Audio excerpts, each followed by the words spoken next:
Players please get in the का novel version audio series in Hindi. Chapter 111 125. अध्याय 111 P0S injection. जलाना. Boom boom. छोटे truck के आसपास जमा एलियन प्रजाति के लोगों ने आग पकड़ ली. जिस ट्रक में सबसे पहले आग लगी लेकिन उसमें से तेल लीक हो रहा था, खुलीलों के साथ विस्फोट के लिए तैयार फ्यूज भी तुरंत जल गया. कुछ ही सेकंड में गैस स्टेशन में विस्फोट हो गया और सभी विदेशी प्रजातियां आग की लपटों में डूब गईं. जू हुओ ने उसे ढकने के लिए एक बैल ढाल का इस्तेमाल किया और विस्फोट से वह दसियों मीटर दूर जा गिरा, एक आवासीय घर में जा घुसा और ढहे हुए घर में दब गया. सामान्य परिस्थितियों में वह गंभीर रूप से घायल हो जाता, भले ही वह मरा न हो, लेकिन 1 मिनट से भी कम समय के बाद वह प्रभाव से उठा, अपने शरीर पर बजरी को हटाया, खड़ा हुआ, अपनी उखड़ी बांह को जोड़ा और बाहर चला गया. खंडहर. निकटतम ग्राउंड पिंजरे में लड़खड़ाते हुए यहाँ प्रवेश द्वार खुला था और विदेशी प्रजातियों को सील करने के लिए इस्तेमाल की जाने वाली धातु की प्लेट एक तरफ उल्टी हुई थी. पहले कोई समस्या नहीं थी, लेकिन इस समय जू हुओ को सील पर एक गंध महसूस हुई. बहुत हल्की औषधीय गंध. बस पिंजरे की गहराई से एक उच्च आवृत्ति ध्वनि आई और वह सहज रूप से इसके प्रति आकर्षित हो गया, इस ध्वनि के पास जाने और इसे नष्ट करने की इच्छा के साथ. Tick tock. उसके मुंह और नाक से खून बहता हुआ उसके सिर के ऊपर से टपकते खून के साथ मिलकर जमीन पर टपकने लगा. जू हुओ ने अपना मुंह पोंछा, अपने हाथों पर लगे खून को देखा और उसकी आंखें, जिनकी रात की दृष्टि कमजोर थी, अचानक थोड़े समय के लिए काली पड़ गईं. उसने अपना सिर हिलाया, जमीन के पिंजरे के रास्ते से कूद गया और तेजी से सुरंग के साथ साथ आवाज की दिशा की ओर रेंगने लगा. भूमिगत केवल एक ही मार्ग है और वह अपनी आंखें बंद करके आगे बढ़ सकता है. 3 मिनट और 16 सेकंड के बाद वह ध्वनि के स्रोत पर पहुंचे, एक नक्काशीदार लोहे की खिड़की के पीछे बंद एक उच्च आवृत्ति वाला उपकरण. खिड़की पर तोड़फोड़ के निशान है, लेकिन अंदर के उपकरणों को कोई नुकसान नहीं पहुंचा है. जू हुओ ने बगल के पेंच को खोल दिया, एक हाथ से उसकी नसों को उत्तेजित करने वाले काले उपकरण को छेद दिया और अवशेष को हटा दिया, लेकिन पाया कि उसका पिछला हिस्सा खाली था. संकरे रास्ते से अंदर घुसा और उतरते समय कमरे की एकमात्र मेज से टकराया. मेज पर रखा सूटकेस जमीन पर पलट गया और अलग अलग रंगों के कई इंजेक्शन लुढ़क गए और एक नोटपैड भी उसी समय गिर गया. जू हुओ जमीन पर गिर गया. उसने अनिच्छा से नोटपैड खोला और चक्कर आने के बावजूद अपने खून बहते मुंह और नाक को पकड़कर सामग्री की जांच की. उद्धरण चिन्ह ... विकास औषधि का दोष ही. विकास के दौरान मृत्यु और अलगाव हुआ. अलगाव का प्रारंभिक चरण पूर्ण विकास की विशेषताओं को प्रस्तुत करता है. फोटोफोबिया, दृष्टि हानि के लक्षणों के साथ. विभिन्न अलग थलग व्यक्ति अलग अलग अवस्थाएं प्रस्तुत करते हैं. अल्पविराम. जल्दी से कुछ पन्ने पलटे और सामग्री बदलनी शुरू हो जाएगी. उद्धरण चिन्ह ...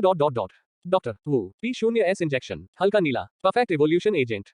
उपयोग के बाद अब मौखिक दवा पर निर्भर न रहें और विकास रुकने से अलगाव, मृत्यु नहीं होगी. उद्धरण चिन्ह ... P0 औषधि का पूर्ण संस्करण, विकास की शुरुआत में उपयोग किया जाना चाहिए. उद्धरण चिन्ह ... P1 विकास औषधि लेना, विकास का दूसरा चरण शुरू होने के बाद. विकास प्रक्रिया अपरिवर्तनीय है. S संस्करण औषधि अमान्य है. कांपते हुए जू हुओ ने हल्के नीले रंग की तलाश में जमीन में खोजबीन की. उसकी आंखें लगभग खत्म हो चुकी थीं, वह बेहोश हो गया था और उसकी दृष्टि क्षतिग्रस्त हो गई थी और अंततः उसे 2 नीले इंजेक्शन मिले, लेकिन वह ये नहीं बता सका कि वे कहां थे क्योंकि वह रंगों को अलग नहीं कर सका.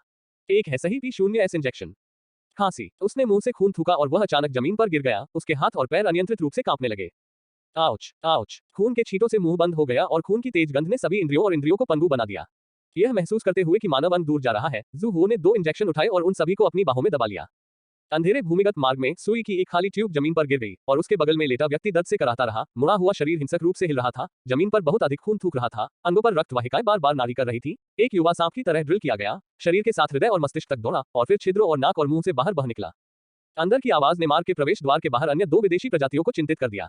उन्होंने लोहे की खिड़की पर बेतहाशा लात मारी. गायब हुआ. तारांकन. बाढ़ के अंदर वांग चाओकिंग ने टॉर्च पकड़ी और सस्पेंशन ब्रिज पर घुटनों के बल बैठ गए और निराशा में टूटी हुई चेन को देखते हुए कहा, यह दरवाजा बिल्कुल नहीं खोला जा सकता. हम बाहर नहीं निकल सकते. हम नहीं कर सकते, चले जाओ. के लियांग की हथेली खून से लथपथ थी. उन्होंने हौंकते हुए कहा, दरवाजा नहीं खोला जा सकता. क्या ऐसा इसलिए है क्योंकि हम समय चूक गए और दरवाजा बंद कर दिया, या कल रात तक इंतजार करें? उन्होंने कहा और उन विदेशी प्रजातियों को देखा जो अभी भी उनका पीछा कर रही हैं. ऐसा लगता है कि कोई अन्य विदेशी प्रजाति नहीं है. वे ऊपर भी नहीं आ सकती हैं. गु यू की घड़ी ने समय समायोजित कर लिया है और अभी 12:30 बजे हैं. उसने कहा, इसका समय से कोई लेना देना नहीं है. ऐसा इसलिए है क्योंकि दरवाजा बहुत भारी है और लोहे की चेन टूट गई है. हम दरवाजा नहीं हिला सकते बिल्कुल भी. तो फिर हमें क्या करना चाहिए? हमें वापस लौटना कैसा रहेगा? के लियांग ने पीछे मुड़कर देखा. इतनी देर तक दौड़ने के बाद मैं वास्तव में वापस नहीं जाना चाहता और मुझे नहीं पता कि जू हुओ कैसा कर रहा है. जब जू हुओ गुयू का जिक्र हुआ तो उसकी आंखें कांप उठी. उसने अपने बगल में बेहोश शेन शिन पर नजर डाली और गहरी आवाज में कहा, मुझे वैसे भी कोशिश करनी होगी. के लियांग ने वांग चाओकिंग को लात मारी. जाओ शेन शिन को ले जाओ. वांग चाओकिंग ने निराशा में टॉर्च फेंक दी. मैं इसे नहीं ले जाऊंगा. मैं आखिरकार बाहर निकल गया. क्या मैं वापस जाने के बाद भी बाहर आ सकता हूँ? के लियांग ने उसका उल्लेख किया. क्या आप मूर्ख हैं? यदि आप यहाँ रहते हैं तो आप बाहर जा सकते हैं. यहाँ की श्रृंखला टूट गई है. केवल जब हम शहर लौटेंगे तो हम पश्चिमी द्वार से जा सकते हैं. वांग चाओकिंग अपने होश में वापस आए और जल्दी से शेन शिन को हटाने के लिए उठे. हाँ, जिमिन है. चल दर. गु यू ने शेन शिन को ऊपर चढ़ने में मदद की और वे सस्पेंशन ब्रिज के साथ वापस चले गए. ज्यादा दूर नहीं, उसके सामने कदमों की आहट सुनाई दी. सू हुओ. गु यू खुशी से आगे बढ़ा, लेकिन जब रोशनी गुजरी तो जो व्यक्ति दिखाई दिया वह लिन पेई था, जिसके हाथ में अभी भी जू हुओ की तलवार थी. यह आप है. वह और के लियांग तुरंत सतर्क हो गए. जू हुओ के प्रॉप्स आपके हाथों में क्यों है? लिन पेई मुस्कुराई, आप क्या सोचते हैं? क्या तुमने भाई जू को मार डाला? वांग चाओक्विंग ने आश्चर्य से कहा। असंभव। गु यू ने बेल को अपनी कमर पर थपथपाया, ये जू हो का सहारा भी है। यदि वह मर जाता है तो सहारा मालिकहीन हो जाना चाहिए। आप सही हैं, लिन पेई ने ठंडे स्वर में कहा, लेकिन क्या? उसे पहले ही विदेशी प्रजाति द्वारा जहर दिया जा चुका है और वह देर सवेर मर जाएगा। दूसरों के बारे में क्या? गु यू ने पूछा। कौन जानता है, शायद डेसिबल टाउन के एक कोने में छिपा हुआ है और मरने का इंतजार कर रहा है। वह डेसिबल टाउन लौट आया। जू हुओ ने पहले जो कहा था उसके बारे में सोचते हुए गु यू ने अनुमान लगाया कि वह एक मारक दवा खोजने गया होगा और फिर लिन पेई के पेट पर खून को देखकर बोला, ऐसा लगता है कि आपकी चोट गंभीर नहीं है। लिन पेई का चेहरा डूब गया, एक हाथ में शेन की इलास्टिक रस्सी और दूसरे हाथ में जू हुओ की तलवार थी। मैं घायल हो गया था, लेकिन आप लोगों को मारना आसान है। अध्याय 112 जंगल द्वारा क्रूर शिकार। जैसे ही लिन पेई ने बोलना समाप्त किया, के लियांग और गु यू एक के बाद एक दौड़ पड़े। पहले वाले ने लिन पेई को मुक्का मारा, उसे कुछ कदम पीछे धकेल दिया और फिर तेजी से उसके शरीर को नीचे गिरा दिया। बाद में गु यू ने छलांग लगाई और झूले को रोकने के लिए अपना हाथ उठाया। तलवार आई, उसका सिर उसके घुटनों पर रख दिया और पीछे की ओर झुक गया और दोनों एक ही समय में सस्पेंशन ब्रिज पर गिर गए। लिन पेई अपनी पीठ के बल जमीन पर गिर गए, जबकि गु यू ने दोनों हाथों से एक बड़ा कदम आगे बढ़ाया और तेजी से घूम गया। उन्होंने के लियांग के लगभग उसी समय शूटिंग की। एक ने उसका गला काटने के लिए चाकू घुमाया और दूसरे ने उसका दाहिना पैर पकड़कर जोर से मरोड़ दिया। मात्र 1 मीटर चौड़े सस्पेंशन ब्रिज पर इस सहयोग का चमत्कारी प्रभाव पड़ा। जब लिन पेई उनसे मिले तो दंग रह गए, लेकिन उनकी प्रतिक्रिया भी बहुत तेज थी। पलटकर एक और लात उसके कंधे पर जोर से मारी। के लियांग दर्द से लड़खड़ाने लगे और उनका ऊपरी शरीर सस्पेंशन ब्रिज की ओर गिर गया। एलियन प्रजाति को हर जगह चिल्लाते हुए देखकर वह इतना चौंक गया कि उसने तुरंत लोहे की चेन पकड़ ली। इस समय लिन पेई पहले ही दूर जा चुका था और उठ गया और गु यू के चाकू को उसके पीछे मार दिया। गु यू ने उसकी लात पकड़ने के लिए अपनी बाहें उसकी छाती के सामने कर दी, लेकिन उसने लात मारकर उसका एक हाथ उड़ा दिया। वह बार बार पीछे हटती और लिन पेई को अविश्वास से देखती, तुम इतने मजबूत क्यों हो? क्या तुम नरभक्षी खिलाड़ी हो? लिन पेई ने अपने मुंह में धूल डाली और फिर नीचे की ओर थूक दिया। क्या केवल नरभक्षी खिलाड़ी ही नहीं है जो मजबूत बनने के लिए शारीरिक रूप से विकसित हो सकते हैं?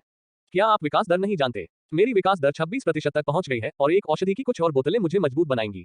ये 30 तक पहुंच सकता है और विकास के अगले चरण में प्रवेश कर सकता है। गु यू ने आश्चर्य से अपना चेहरा नीचे कर लिया, तो आप अपनी ताकत छिपा रहे हैं। आयाम में दरारें, नरभक्षी खिलाड़ियों का उद्भव पूरी मानव जाति के लिए एक आपदा है। हर दिन खेल के कारण अनगिनत लोग मरते हैं। केवल खिलाड़ी ही इन अज्ञात खतरों से लड़ सकते हैं। और कालकोठरी में खिलाड़ियों के जीवित रहने की दर भी कम है। यह अच्छा माना जाता है कि प्रत्येक कालकोठरी में 1/3 लोग जीवित बाहर आ जाएं। यह मामला जितना अधिक होगा, खिलाड़ियों को एकजुट होना चाहिए और अधिक लोगों के लिए प्रयास करना चाहिए। जीवित बचना। लेकिन आप जैसे लोग भी हैं जो केवल एक दूसरे से लड़ना चाहते हैं। नरभक्षण का परिणाम संभावित खिलाड़ियों को घर में ही मार देना है। उस समय खेल में अन्य खिलाड़ियों की धमकियों की तो बात ही छोड़ दीजिए, बस अन्य खिलाड़ियों की धमकियां ही है असली दुनिया। देश का हमला अजेय हो सकता है। एक बार जब देश गिर गया तो युद्ध की आग में कितने लोग मरेंगे? क्या आपका कोई परिवार नहीं है? कितना घृणित है। ये सुनकर लिन पेई मुस्कुराई, देश की धार्मिकता, इसका मुझसे क्या लेना देना? खेल की दुनिया बहुत विशाल है। ये सिर्फ हमारी दुनिया नहीं है। जब आप खेल में प्रवेश करते हैं तो आप सभी खिलाड़ी होते हैं। केवल 3 प्रकार के खिलाड़ी होते हैं, काले, सफेद और लाल। नस्ल और देश के बीच कोई अंतर नहीं है। यदि आप खेल में जीवित रहना चाहते हैं, आपको अपना स्तर और विकास दर बढ़ाने की आवश्यकता है। कोई अन्य रास्ता नहीं है। क्या आपको लगता है कि कमजोर मुर्गियों को एक साथ कमजोर मुर्गियां नहीं कहा जाता? उसे कमजोर मुर्गियों का समूह कहा जाता है। बस तुम लोगों को देखो, मेरे लिए तुम्हें मानना कठिन नहीं होगा। आपने जो कहा उसके अनुसार मुझे अपने स्तर को उन्नत करने और मजबूत बनने के लिए और अधिक सहारा मिलता है। क्या मैं और अधिक लोगों की रक्षा नहीं कर सकता? तुम मुझसे क्या बकवास कर रहे हो? के लियांग ने चुटकी लेते हुए कहा, वह एक स्वार्थी व्यक्ति है जो थोड़े से लाभ के लिए दूसरों को नुकसान पहुंचाएगा। अच्छे और बुरे के बीच कोई अंतर नहीं है। जब वह पहली बार डेसिबल टाउन में दाखिल हुआ तो वो क्यूई ने उसकी मदद की। ये कैसे हुआ? जब जू हुओ ने दुश्मन का सामना किया तो स्थिति इतनी गंभीर थी कि वह बच गई और अंततः अपने भरोसेमंद साथियों के हाथों मर गई।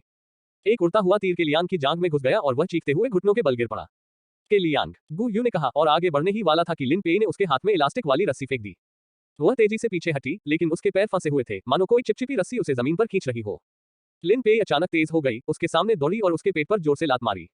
खांसी। गु यू का गैस्ट्रिक जूस निकल गया और वह झुक गया और पीछे हट गया। वह कुछ मीटर दूर फिसल गया और लोहे की चेन से टकरा गया। वह गिरने वाला था और लिन पेई ने उसे फिर से उठा लिया। अपने आधे शरीर को सस्पेंशन ब्रिज के बाहर लटकाते हुए उसने लोहे की चेन पकड़ ली और अपने पास आ रहे व्यक्ति को लात मार दी। लिन पेई ने आसानी से उसके हमले को बेअसर कर दिया, अपने पैर पर कदम रखा और अपनी तलवार को सस्पेंशन ब्रिज पर कीलों से ठोक दिया। गंभीर दर्द के कारण गु यू का ऊपरी शरीर उछल गया, लेकिन इससे पहले कि वह आगे बढ़ पाती और अपनी तलवार खींच पाती, उसके घुटने में एक बार फिर कनपटी में चोट लग गई। जब वह अचंभित होकर जमीन पर गिर पड़ी तो लिन पेई उसके पास आया और उसके सिर पर पैर रखकर बोला, अब मुझे बताओ तुम किसकी रक्षा करना चाहती हो? गु यू के मुंह और नाक से खून बह रहा था, उसने दोनों हाथों से उसके पैर पकड़ लिए और उसे नफरत से देखा, तो क्या हुआ अगर तुम मुझे मार डालोगे? तुम कभी भी इस शहर से बाहर नहीं निकलोगे। लिन पेई ने भौहें चढ़ा ली और कुछ कहने ही वाला था, लेकिन अचानक महसूस हुआ कि पीछे से हवा चल रही है। वह अचानक बगल में मुड़ गया, केवल शेन को देखा, जो मूल रूप से बेहोश था, उसके पास आया था। पांडा ने मारा। पांडा क्रैश, पांडा क्रैश। शेन लगातार 3 बार टकराया। पहली बार लिन पेई ने तुरंत अपनी तलवार निकाली और उसे सस्पेंशन ब्रिज पर फंसा दिया, लेकिन वह तलवार के साथ 7 या 8 मीटर पीछे हट गया। दूसरी बार उसने उड़ान भरी और तीसरी बार शेन शिन ने उड़ान भरी। कूदो और मध्य हवा में इसकी भरपाई करो। लगातार 3 प्रहारों ने लिन पेई को लगभग खून की उल्टियां करने पर मजबूर कर दिया। उन्होंने गति को राहत देने के लिए जल्दी से लोचेदार रस्सी का उपयोग किया, लेकिन लगातार 3 लोहे के केबल खींचने के बाद ही अधिकांश बल को छोड़ने में कामयाब रहे। ठीक वैसे ही वह अभी भी सस्पेंशन ब्रिज से आधी दूरी तक उड़ गया। वांग चाओकिंग के हाथ में टॉर्च फिसल गई और सस्पेंशन ब्रिज पर गिर गई और प्रकाश किरण के लियांग और अन्य लोगों से होकर गुजरी और सस्पेंशन ब्रिज के विपरीत दिशा में चमक गई, ठीक उसी समय जब लिन पेई को नीचे गिरते देखा गया। इस समय एक पंक्ति में 3 लोहे के तार टूट गए थे और निलंबन पुल हिंसक रूप से हिल रहा था। उसके भारी प्रहार के साथ हर जगह चरमराने की आवाजें आने लगी और पुल के नीचे की विदेशी प्रजातियां और अधिक बेचैन हो गईं। क्या पुल टूट जाएगा? मैं जिंदा नहीं खाया जाना चाहता। वांग चाओक्विंग ने अपना सिर पकड़कर विलाप किया। चुप रहो, के लियांग ने सस्पेंशन ब्रिज की गतिविधि के बारे में सतर्क रहते हुए चिल्लाया। सौभाग्य से शेष लोहे के तार अभी भी स्थिर थे और झटके कम हो गए। वह अपने पैरों पर खड़ा हो गया और गु यू का सामना करने वाला था और शेन शिन जो जमीन पर गिर गया था, चल रहा था, लेकिन प्रकाश की किरण में उड़ती हुई एक पतली छाया देखी, जिसने तुरंत शेन शिन को उलझा दिया और उसे बाहर खींच लिया। शेन शिन मूल रूप से घायल हो गया था, लेकिन अभी उसने अलौकिक प्रदर्शन किया और लगातार 3 बार प्रहार किया और उसे जो प्रतिक्रिया बल झेलना पड़ा वह कमजोर नहीं था। शेन शिन, गु यू जो कुछ ही दूरी पर लेटी हुई थी, उसने तुरंत उसे खींचने के लिए अपना हाथ बढ़ाया और 2 मीटर दूर ले जाने के बाद उसे दूर फेंक दिया गया। वह केवल असहाय होकर देख सकती थी क्योंकि उसे लिन पेई की ओर खींचा जा रहा था। लिन पेई को हाथ में तलवार लेकर खड़ा देखकर वह चिल्लाई, यदि तुम शेन शिन को मारोगे तो बाहर निकलने का तरीका जानने के बारे में सोचना भी मत। लिन पेई ने शेन शिन के खिलाफ अपना पैर रखा। आपने क्या कहा? सामने का निकास बंद कर दिया गया है और बाहर निकलने का कोई रास्ता नहीं है। एकमात्र रास्ता शहर में वापस जाना और पश्चिमी गेट से बाहर जाना है। गेट खोलने का रास्ता केवल हम ही जानते हैं। यदि आप शेन शिन को मारते हैं या हम में से कोई भी, तो सभी एक साथ बाहर जाएंगे। मरना। लिन पेई की अभिव्यक्ति अचानक बदल गई और तलवार की नोक शेन शिन की गर्दन को छू गई। तुम्हारा क्या मतलब है? निकास बंद क्यों है? तुम्हें क्या लगता है हम पीछे क्यों हट गए? गु यू के लियांग की मदद से खड़ा हुआ, सामने की ओर देखा और कहा, गेट की लोहे की चेन टूट गई है और गेट अंदर से नहीं खोला जा सकता है। अध्याय 113 पूर्ण विकास आरंभ होता है। असंभव, लिन पेई चिल्लाया। यह असंभव क्यों है? के लियांग ने वापस पूछा। इस दरवाजे को अंदर की ओर जाना होगा और दोनों तरफ के खांचे मुख्य चरखी के रोटेशन शाफ्ट को पकड़ लेंगे और ऊपर उठ जाएंगे। एक बार लोहे की चेन टूट जाने पर दरवाजा वापस दीवार पर उछल जाएगा और वहां इस पर बल प्रयोग का कोई मतलब नहीं है। इसे अंदर से खोलना लगभग असंभव है। मुझे विश्वास नहीं होता। लिन पेई ने शेन शिन को उसकी गर्दन पर तलवार रखकर हिंसक तरीके से उठाया और उसे आगे बढ़ाया। आगे बढ़ो, मैं इसे अपनी आंखों से देखना चाहता हूँ। के लियांग कुछ और कहना चाहते थे, लेकिन गु यू ने अचानक उनका हाथ दबाया और लिन पेई से पूछा, क्या शहर की ओर का दरवाजा भी बंद है? क्या कहा आपने? के लियांग और वांग चाओकिंग ने एक सुर में बात की। कोई आश्चर्य नहीं, गु यू ने हंसते हुए कहा। अभी मुझे लगा कि यह अजीब है कि जब जू हो ने दरवाजा खोला तब भी वह इस दरवाजे के बाहर देख सकता था, लेकिन जब हम यहाँ आए तो दरवाजा क्यों बंद था और लोहे की जंजीर क्यों टूटी हुई थी, ये पता चला आपकी वजह से होना। जू हो शहर लौट आया, आप नहीं चाहते थे कि वह दोबारा बाहर आए, इसलिए आपने गेट को नष्ट कर दिया, है ना? हाँ, यह आपकी अपनी गलती है। चुप रहो, लिन पेई चिल्लाया। दरवाजा खोलने का कोई तरीका होना चाहिए। क्या जू हो ने तुम्हें दरवाजा खोलने की चाबी दी है? इसे बाहर निकालो। गु यू ने व्यंग्यपूर्वक कहा, तुम्हें लगता है कि हमने तुम्हारी तारांकन चाबी से दरवाजा खोला? आपको लगता है कि आपके पास ही एकमात्र सुराग है, लेकिन असल में आपके पास चाबी ही नहीं है। चाबी नहीं। लिन पेई एक पल के लिए स्तब्ध रह गई। फिर तुमने दरवाजा क्यों खोला? अपने दिमाग का उपयोग करो। गु यू रुका और बोला, अभी सब ठीक है, दोनों दरवाजे बंद हैं, फिर हम सभी मरने का इंतजार करेंगे। जैसे ही वह बोली, वह बैठ गई और अपने घाव पर पट्टी बांधने के लिए अपने कपड़े फाड़ दिए। के लियांग के लिए भी यही सच है। जब लिन पेई ने ये देखा तो वह घबरा गया। वह इतनी ऊर्जा बर्बाद करने के बाद मरने का इंतजार करने के लिए यहाँ नहीं आया था। अपनी तलवार घुमाते हुए वह चिल्लाया, सब आगे बढ़ो और जो नहीं जाएगी मैं उसका हाथ काट दूंगा। गु यू और अन्य लोगों ने भारी आंखों से उसे देखा, फिर शेन शिन को, और उनके पास आज्ञा मानने के अलावा कोई विकल्प नहीं था। 5 लोग फिर सामने के दरवाजे पर आए। जैसा कि उन्होंने कहा, जंजीर टूट गई और दरवाजा दीवार पर लौट आया। लिन पेई ने शेन शिन को दूर धकेल दिया और खुद दरवाजा खोलने की कोशिश की। दोनों तरफ की लोहे की जंजीरों में से केवल एक ही टूटी हुई थी और दूसरी तरफ की पुली शाफ्ट अभी भी दरवाजे में फंसी हुई थी, लेकिन गु यू और अन्य लोगों द्वारा लोहे की जंजीर से दरवाजे को उठाने की कोशिश करने के बाद दरवाजा धीरे धीरे फिसल गया बाहर और अब ये पूरी तरह से दरवाजे पर वापस आ गया है। दीवार के अंदर लिन पेई कुछ देर तक दीवार के चारों ओर टटोलता रहा और अंततः वास्तविकता को पहचानने से पहले उसने दरवाजे पर 1 दर्जन से अधिक तलवारें काट दी। गु यू और शेन शिन ने एक दूसरे का समर्थन किया, उसकी हरकतों को ठंडी आंखों से देखा और मजाक में कहा, अगर जू हो यहाँ होता तो शायद वह कोई रास्ता निकाल सकता था। उसने दरवाजा खोलने का तरीका अनुमान लगाया। यह अफसोस की बात है कि आप उसे मार डाला। इस वाक्य ने लिन पेई की नसों को छू लिया। वह अचानक पीछे मुड़ा, वांग चाओकिंग को पकड़ लिया और उसे सस्पेंशन ब्रिज के किनारे धकेल दिया और गंभीर चेहरे वाले अन्य 3 लोगों की ओर देखा। मुझे अभी दरवाजा खोलने का रास्ता बताओ, या मुझे पहले दरवाजा खोलना होगा। लोग उनकी पीठ पर हैं। मैं मरना नहीं चाहता। वांग चाओकिंग ने अपने हाथ लहराए। विदेशी प्रजाति को आंसुओं और चेहरे पर थूथन के साथ उसकी ओर कूदते हुए देखा। वह चिल्लाया, मैंने कहा, मुझे भी पता है, मैं आपको बता दूं। लिन पेई ने उसे पीछे खींच लिया, लंबी तलवार उसके कंधे पर रख दी। कहो। वांग चाओकिंग ने कांपते हुए दरवाजा खोलने की विधि बताई। लिन पेई बहुत अविश्वसनीय दिखे, यह इतना आसान है क्या? जब मैं तुमसे कहता हूं तो तुम्हें मुझ पर विश्वास नहीं होता। गु यू ने धीमी आवाज में जू हुओ का उल्लेख किया। यह इतना आसान है, लेकिन हर कोई इसके बारे में नहीं सोच सकता। लिन पेई ने के लियांग के हाथ में टॉर्च ली और उसे बाड़ में चमकाया। थोड़ी देर खोजने के बाद उसने अचानक एक दीवार की ओर इशारा किया और कहा, वहां एक रखरखाव तिपाई है जो पश्चिमी द्वार की ओर जाती है। पूरी दीवार एक घेरा है और आप अंदर से पश्चिमी गेट तक भी जा सकते हैं। उन्होंने बंजी कॉर्ड को बाड़ के ऊपरी कोने में बांधते हुए कहा, आओ और मदद करो। क्या आप बाड़ को तोड़ने जा रहे हैं? के लियांग ने आश्चर्य से कहा, यह एलियन से भरा है। तो क्या हुआ? लिन पेई ने बिना पीछे देखे कहा, एलियन प्रजातियां इतनी ऊंचाई पर नहीं चढ़ सकती। तो क्या हुआ अगर तुम पश्चिमी गेट पर जाओगे? दरवाजा अंदर से नहीं खोला जा सकता। गु यू ने कहा, आपको इसका पता लगाने के लिए वहां जाना होगा। लिन पेई ने चिल्लाकर कहा, मुझे दरवाजे से बाहर निकलना होगा, भले ही वह शिकार ही क्यों न हो। गु यू और अन्य लोगों ने एक दूसरे पर नजरें डाली और मदद के लिए आगे बढ़ने का फैसला किया, क्योंकि बाहर जाने का यह उनका एकमात्र मौका था। लोहे की बाड़ को तोड़ने के बाद लिन पेई ने वांग चाओकिंग को पहले ऊपर जाने के लिए कहा, रास्ता ढूंढो। वांग चाओकिंग के पैर कमजोर थे। भाई, मुझमें हिम्मत नहीं है, मुझमें वह क्षमता नहीं है। लिन पेई फिर से अपनी तलवार उठाना चाहता था, लेकिन किलियांग ने आगे बढ़कर कहा, मैं पहले जाऊंगा। वह सबसे पहले तिपाई पर चढ़े, उसके बाद वांग चाओकिंग और शेनशिन आए। जैसे ही गु यू जाने वाली थी, लिन पेई ने उसे अकेले ऊपर जाने से रोक दिया और चेतावनी दी, चाल मत खेलो, नहीं तो मैं विदेशी प्रजातियों को खिलाने के लिए शेनशिन को नीचे धकेल दूंगा। दूरी बनाए रखें। गु यू उसके पीछे एक अंधेरे चेहरे के साथ चला गया, उसकी पीठ की ओर देखा और मदद नहीं कर सका, लेकिन सोचा, वह वास्तव में एक स्मार्ट व्यक्ति है। जू हो से इतना बड़ा अंतर क्यों है? और जू हो, क्या वह अभी भी जीवित है? तारांकन। आकाश धीरे धीरे उज्जवल हो रहा है और सूरज फिर से शांत शहर पर चमक रहा है। हर जगह गुड़ियाएं हैं, हर जगह घड़ियां और घड़ियां हैं और सूरज को प्रतिबिंबित करने वाली ऊंची दीवारें हैं। लड़ाई और विस्फोटों से बचे मलबे को छोड़कर इस शहर में सब कुछ कल जैसा ही दिखता है। तड़क गया। खंडहरों से बजरी का एक टुकड़ा गिरा और ध्वनि सभी दिशाओं में फैल गई, लेकिन कोई विदेशी प्रजाति दिखाई नहीं दी और यहाँ तक कि अतिरिक्त ध्वनि भी नहीं सुनी जा सकी। दो विदेशी प्रजातियां एक धातु के दरवाजे के पैनल द्वारा अलग थलग लग रही थी और वे बाहरी आवाज बिल्कुल भी नहीं सुन सकते थे। लेकिन यह मामला नहीं है, क्योंकि वे उच्च आवृत्ति उपकरणों की रक्षा करने वाली लोहे की सलाखों पर हमला कर रहे हैं और वे उपकरण को नष्ट करने की कोशिश नहीं कर रहे हैं, बल्कि उपकरण के पीछे कमरे में मौजूद व्यक्ति को नष्ट करने की कोशिश कर रहे हैं। जू हो, जो पूरी रात जमीन पर लेटा हुआ था, जाग गया। जैसे ही उन्होंने अपनी आंखें खोली, उनकी पुतलियां एक पतली रेखा में परिवर्तित हो गईं, लेकिन जल्द ही सामान्य स्थिति में आ गईं। जमीन पर खड़े होकर उसने गलती से अपने हाथ से बगल की किसी चीज को छू लिया। एक धमाका हुआ और बाहर एलियंस के टकराने की आवाज और तेज हो गई। चेतना तुरंत लौट आई और उसने पूरे कमरे में चारों ओर देखा। कोमा में जाने से पहले के विपरीत अब उसकी आंखों पर नाइट विजन चश्मा लगा हुआ लगता था और वह अंधेरे, उल्टी हुई मेजों, सूटकेस और बिखरी हुई वस्तुओं में भी स्पष्ट रूप से देख सकता था। मनोरंजन, नोट्स और खाली सिरिंज। वह अभी भी जीवित और तर्कसंगत है, जो साबित करता है कि इंजेक्शन का सही इस्तेमाल किया गया था। इसके बगल में सुई ट्यूब को उठाएं और अंत में इंजेक्शन का लेबल पाया, जो दोनों P0S है। इसके आगे खुली नोटबुक में स्पष्ट रूप से लिखा है, P0S इंजेक्शन P0 दवा का पूर्ण संस्करण है। इसका अधिक पूर्ण दोष दमन प्रभाव है और इसका उपयोग विकास की शुरुआत में किया जाना चाहिए। यदि आप P1 इवोल्यूशन पोषण या पोषण का अन्य उन्नत संस्करण लेते हैं, तो विकास का दूसरा चरण शुरू होने के बाद विकास प्रक्रिया अपरिवर्तनीय है और आनुवंशिक दोष पूरे विकास प्रक्रिया के दौरान जारी रहेगा।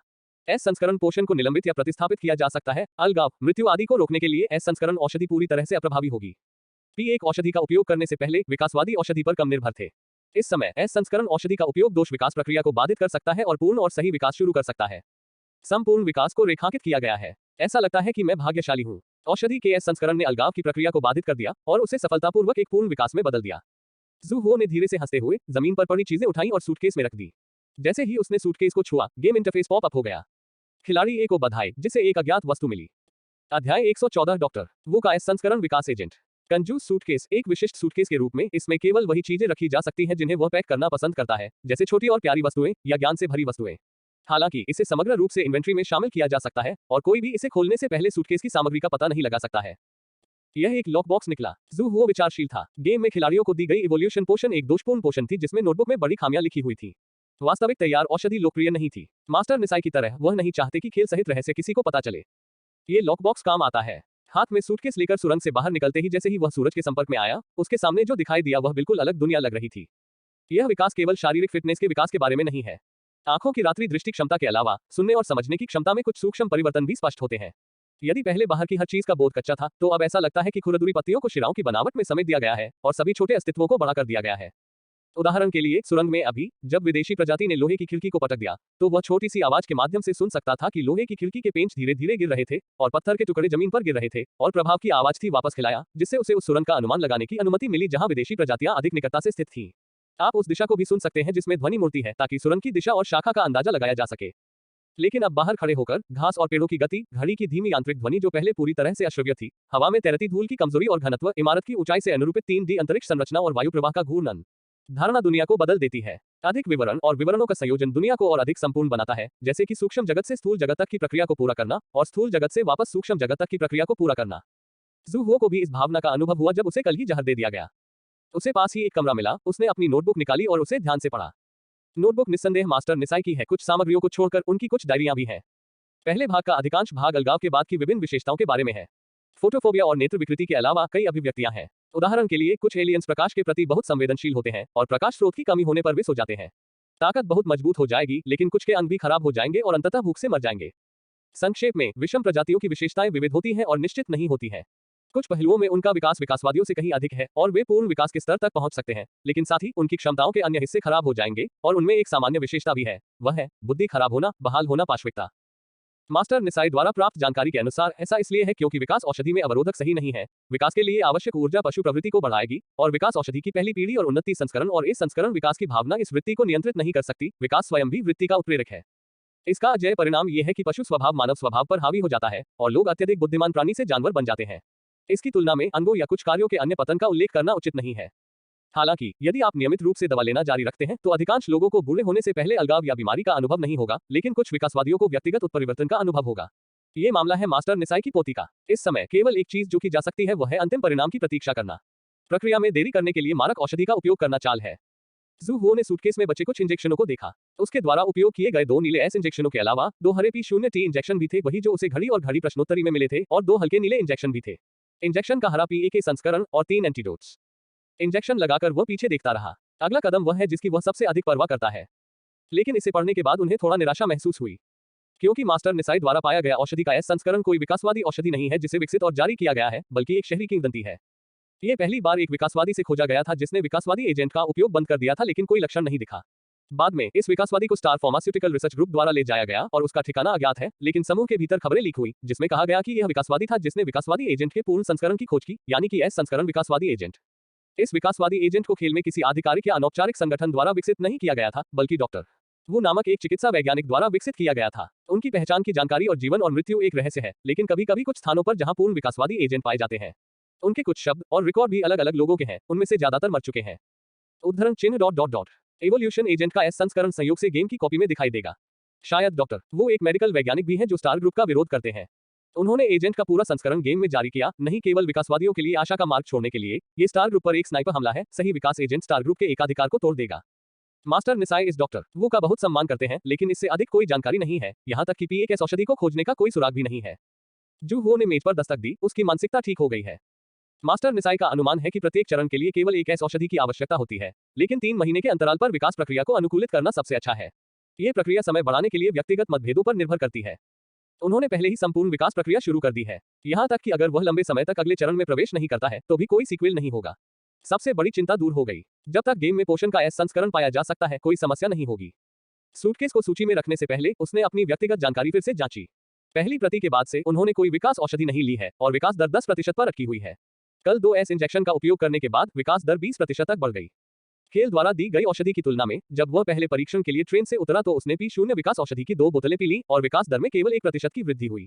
भले ही वह बाद में भी P1 विकास औषधि लेना जारी रखे, विकास दर इतनी तेजी से कभी नहीं बढ़ेगी। ये तैयार संस्करण और प्रयोगात्मक संस्करण के बीच का अंतर है। आरामदायक मूड में व्यक्तिगत पैनल को बंद करते हुए जू हुओ ने खुद को बढ़ाया, धीरे धीरे सड़क पर वापस चला गया और मेयर के कार्यालय भवन की ओर चला गया। पूर्वी द्वार शहर से बाहर नहीं जा सकता, इसलिए पश्चिमी द्वार एक सुरक्षित सड़क होनी चाहिए। विशेष समय, विशेष सहारा उन स्थानों में छिपा हुआ है जो केवल मास्टर निसाई द्वारा ही पाए जा सकते हैं। अद्वितीय आकार, अद्वितीय स्थान शहर छोड़ने की एकमात्र कुंजी है। ये वाक्य लिन पेई द्वारा लिखित एक पहेली है। विशेष समय घड़ी द्वारा दी गई रत्न घड़ी का एक विशेष समय होता है और शहर में एकमात्र समय जो उससे मेल खाता है वह महापौर कार्यालय भवन पर लगी बड़ी घड़ी है, जो मास्टर निसाई का कार्यालय भी है। बड़ी घड़ी शहर की सभी घड़ियों में से एकमात्र है जिसका आकार अनोखा है और स्थिति भी अनोखी है। हर रात 12 बजे दूसरा हाथ पश्चिमी गेट पर प्रकाश प्रतिबिंबित करेगा जो खुलने का समय और स्थान बताएगा। लिन पेई चतुर था, लेकिन अपनी चतुराई से गुमराह हो गया। उसने सोचा कि पहेली में उल्लिखित प्रॉप्स गेम प्रॉप्स थे, इसलिए वह चाबी ढूंढने के लिए मास्टर निसाई के निवास पर भाग गया। बात सिर्फ इतनी है कि एक सहारा है, लेकिन इसका दरवाजा खोलने से कोई लेना देना नहीं है। कार्यालय भवन के नीचे खड़े होकर जू हुओ ने बड़ी घड़ी को चालू करने वाले दूसरे हाथ की ओर देखा और नियमित रूप से घूमने की आवाज सुनी। वो मदद नहीं कर सका, लेकिन दूसरी चीज के बारे में सोचने लगा। अध्याय 115 दिखावे का अंधाधुंध तरीका। प्रतिलिपि बनने का कारण। पेंग फैंगियन ने कहा कि कुछ शक्तिशाली खिलाड़ी गेम साइट पर कालकोठरी खोल सकते हैं, जैसे कि पिछला बूचड़खाना कालकोठरी जो खिलाड़ियों द्वारा खोला गया कालकोठरी है। सिर कटे दानव और इस डेसिबल शहर का कोई निश्चित बॉस नहीं है, केवल एक ही स्थान है जो स्वचालित रूप से उत्पन्न प्रतिलिपि प्रतीत होता है। इस प्रकार कालकोठरियों के बनने के कारण भी विविध हैं। वे मर सकते हैं या लगातार उत्पन्न हो सकते हैं। कालकोठरी के प्रतिभागी कालकोठरी के निर्माता भी बन सकते हैं। कहने का तात्पर्य यह है कि प्रत्येक खिलाड़ी के पास कालकोठरी खोलने और कालकोठरी बनने का अवसर है। मालिक मजा। अब उनकी रुचि बंद प्रतियों में अधिक होने लगी है। शाम तक कार्यालय भवन में रहे जाने से पहले जू हुओ ने बड़ी घड़ी पर ध्यान दिया और फिर जू हुओ पश्चिमी द्वार के लिए निकल पड़े। तारांकन। एक रात और एक दिन के बाद लिन पेई और बाढ़ के अंदर मौजूद अन्य लोग अनकही कठिनाइयों के बाद आखिरकार पश्चिमी गेट पर पहुंचे। सौभाग्य से तिपाई अभी भी बरकरार थी। जितना संभव हो उतना नीचे चलने के बाद उनका पीछा करने वाले एलियंस की संख्या धीरे धीरे कम हो गई और ये तब से भी अधिक सुरक्षित था जब उन्होंने पहले सस्पेंशन ब्रिज को पार किया था। लेकिन जब वे पश्चिमी द्वार पर पहुंचे तो उन्हें बाधाओं का सामना करना पड़ा।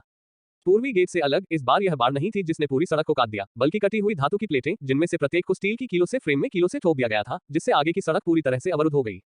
तुम बाहर कैसे निकलोगे? वांग चाओकिंग स्टील प्लेट पर दस्तक देने के लिए पहुंचने ही वाले थे, लेकिन लिन पेई ने उसे खोल दिया। क्या आप सभी विदेशी प्रजातियों को आकर्षित करना चाहते हैं? यदि आप वहां जाना चाहते हैं तो आपको स्टील की प्लेट को खोलना होगा। आप जू हुओ की तलवार से प्रयास कर सकते हैं, के लियांग ने थके हुए होकर कहा। उसके पैर का घाव पूरे रास्ते खून से लथपथ था। जड़ रक्त वाहिनियों स्वोपचार एजेंट का प्रभाव कम होता है। यदि वह बाहर नहीं गया तो उसे यही मरना पड़ सकता है। गु यू का पैर घायल हो गया और एक हाथ टूट गया। वह शेन शिन पर झुकी, जो घायल भी था, और कहा, लगभग 12 बज गए हैं। यदि आप इस बार चूक गए तो आपको एक और दिन इंतजार करना होगा। इस पर नजर रखें। वांग चाओकिंग पीछे खड़ा है। लिन पेई ने भौहें चढ़ाकर कहा। यहाँ एकमात्र व्यक्ति जिसके हाथ और पैर स्वस्थ हैं, वह वांग चाओकिंग है। यदि विदेशी प्रजाति ध्वनि से आकर्षित होती है तो वह सबसे पहले विरोध करेगी। वांग चाओकिंग ने दुखी दिखने वाले गु यू और अन्य 3 को देखा, इसलिए उसके पास इसे स्वीकार करने के अलावा कोई विकल्प नहीं था। डांग। अप्रत्याशित रूप से धातु की प्लेट दीवार जितनी कठोर नहीं थी और इसे एक ही झटके में काट दिया गया। ये किया जा सकता है। लिन पेई ने खुशी से अपनी तलवार निकाली और जब वह दूसरी तलवार से हमला करने वाला था तो उसने अचानक वांग चाओकिंग को चिल्लाते हुए सुना। क्या? उसने अचानक अपना सिर घुमाया और देखा कि अंधेरे में कई जोड़ी चमकदार रोशनी उनकी ओर बढ़ रही है। गु यू की टॉर्च ने उनके सामने चमकती परछाइयों को पकड़ लिया। यह एक अलग प्रजाति है। आह, वे कूद नहीं सकते, वे अब क्यों उड़ सकते हैं? वांग चाओकिंग धीरे से चिल्लाए। वह उड़ नहीं रहा है, वे बाढ़ पर आगे बढ़ सकते हैं। गु यू ने बाढ़ पर अपनी ओर बढ़ती हुई चिपचिपी आवाज सुनी। उसने अचानक टॉर्च की रोशनी जलाई, लेकिन उसने एक राक्षस को देखा जो एक चमड़ी वाले मेढक की तरह दिख रहा था, जो उसके बहुत करीब आ रहा था।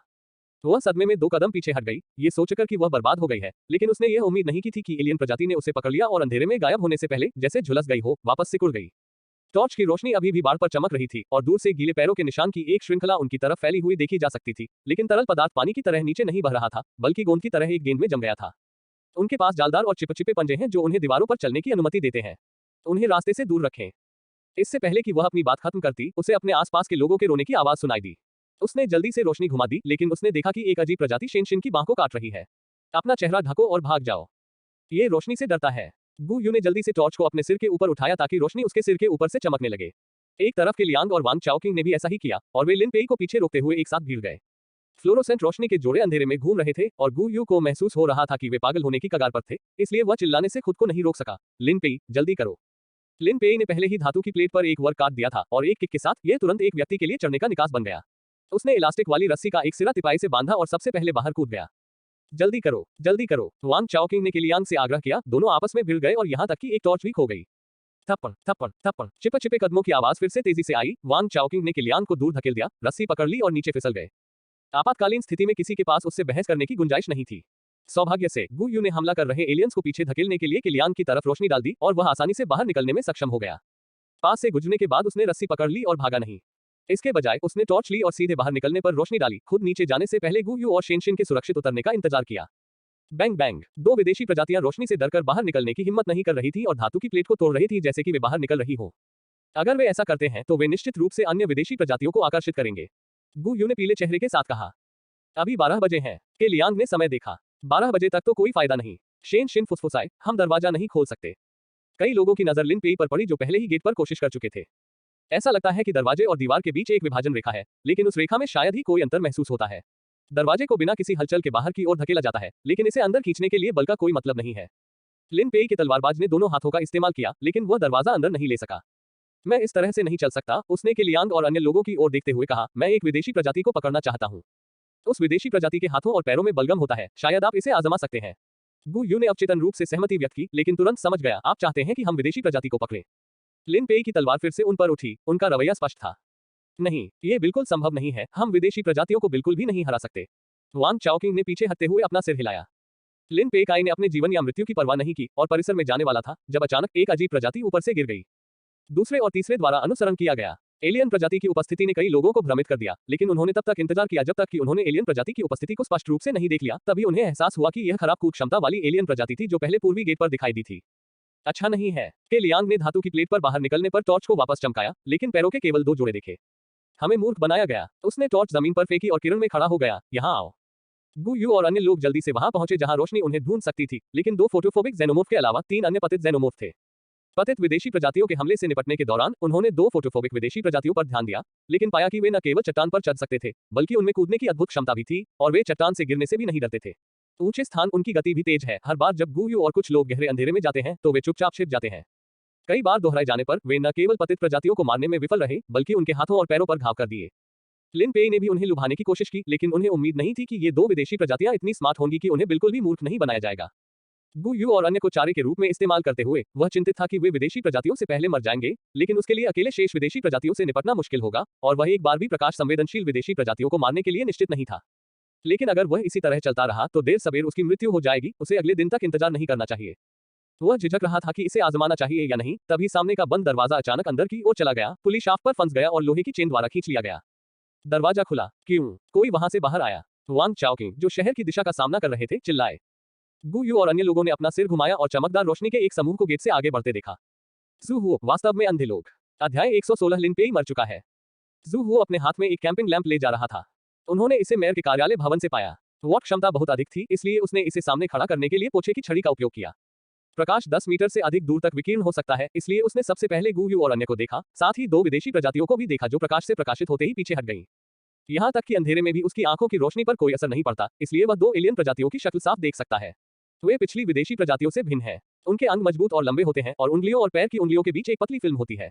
चलते समय इसे खुला रखें और स्रावित बलगम इसे ऊर्ध्वाधर तल पर चलने की अनुमति दे सकता है। अंधेरे में फ्लोरोसेंट आंखों की जोड़ी को देखते हुए उसने रोशनी चालू कर दी और भयभीत एलियन तुरंत दरवाजे की ओर भाग गया। तो मुझे रोशनी से डर लगता है। जू हुओ ने लैंप को अपने सिर के ऊपर रखा, टॉर्च की किरण में भीड़ में खड़े कुछ लोगों पर नजर डाली जैसे कि वे किसी दुश्मन का सामना कर रहे हों, और अपनी ठुड्डी उठाई। ये बहुत जीवंत है, क्या आप मदद करना चाहते हैं?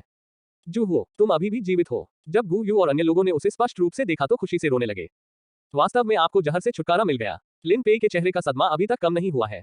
सभी ने पूर्वी द्वार पर जू हुओ की उपस्थिति देखी। उसके जबड़े पर बस एक खरोंच के साथ जहर तेजी से उसके आधे सिर में फैल गया।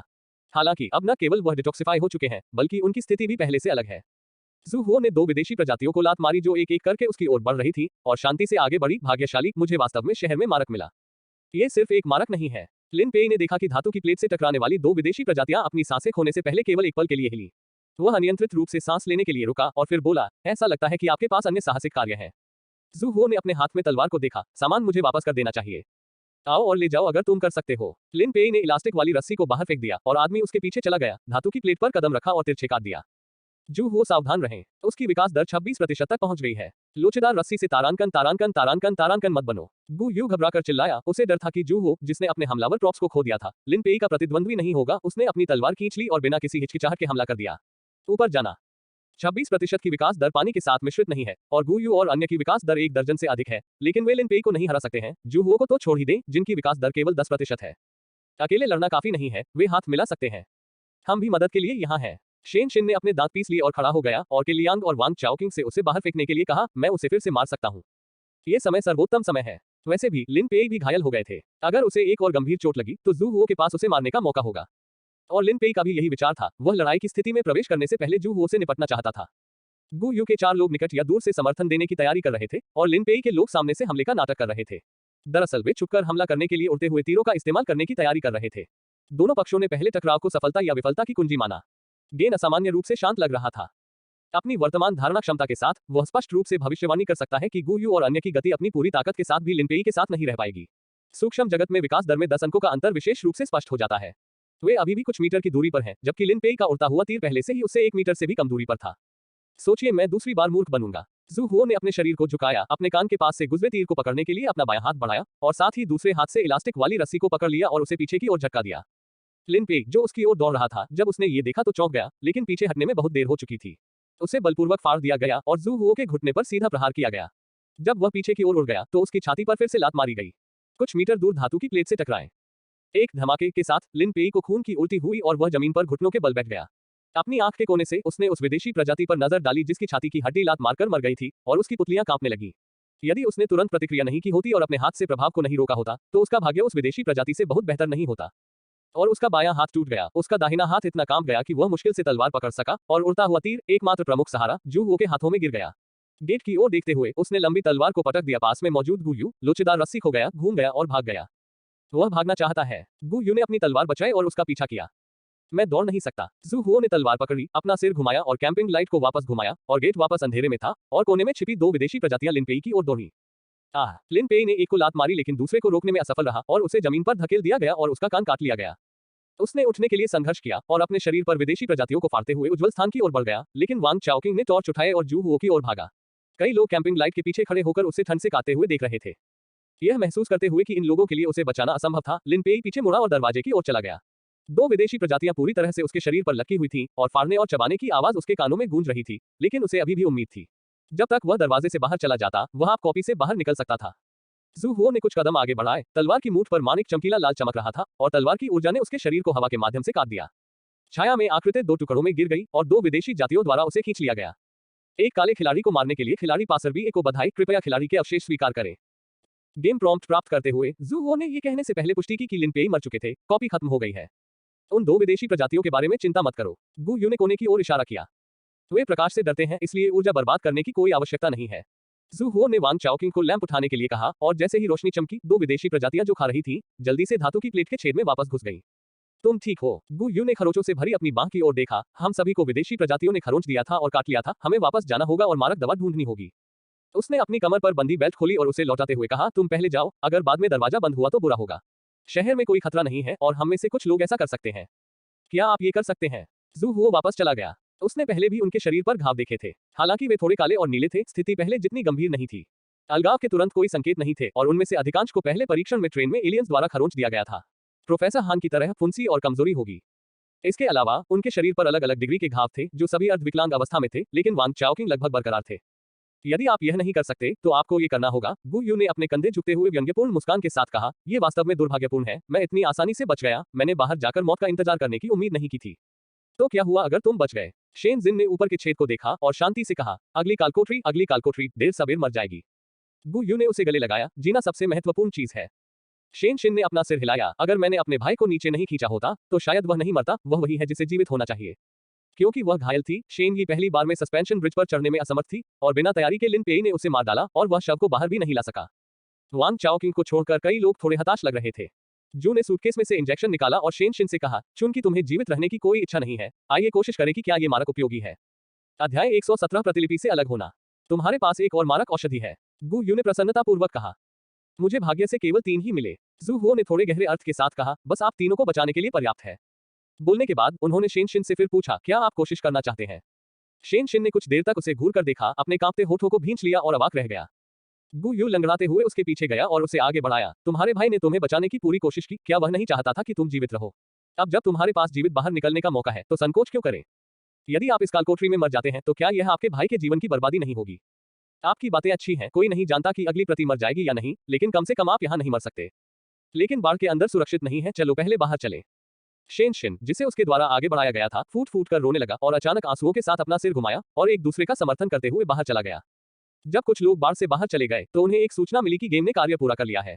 वे आराम करने के अलावा कुछ नहीं कर सके। इससे पहले कि उन्हें खुश होने का समय मिलता, कैंपिंग लैंप अचानक जमीन पर गिर गया। जब उन्होंने ऊपर देखा तो वांग चाओकिंग, जिसे लैंप ले जाना था, गायब था। उसने कालकोठरी छोड़ दी, कमीने, हम अभी अभी उसकी वजह से लगभग मिटा दिए गए थे। गु यू ने अपने दांत पीसते हुए कहा, यह वैसा ही था जब उसे विदेशी प्रजातियों ने घेर लिया था।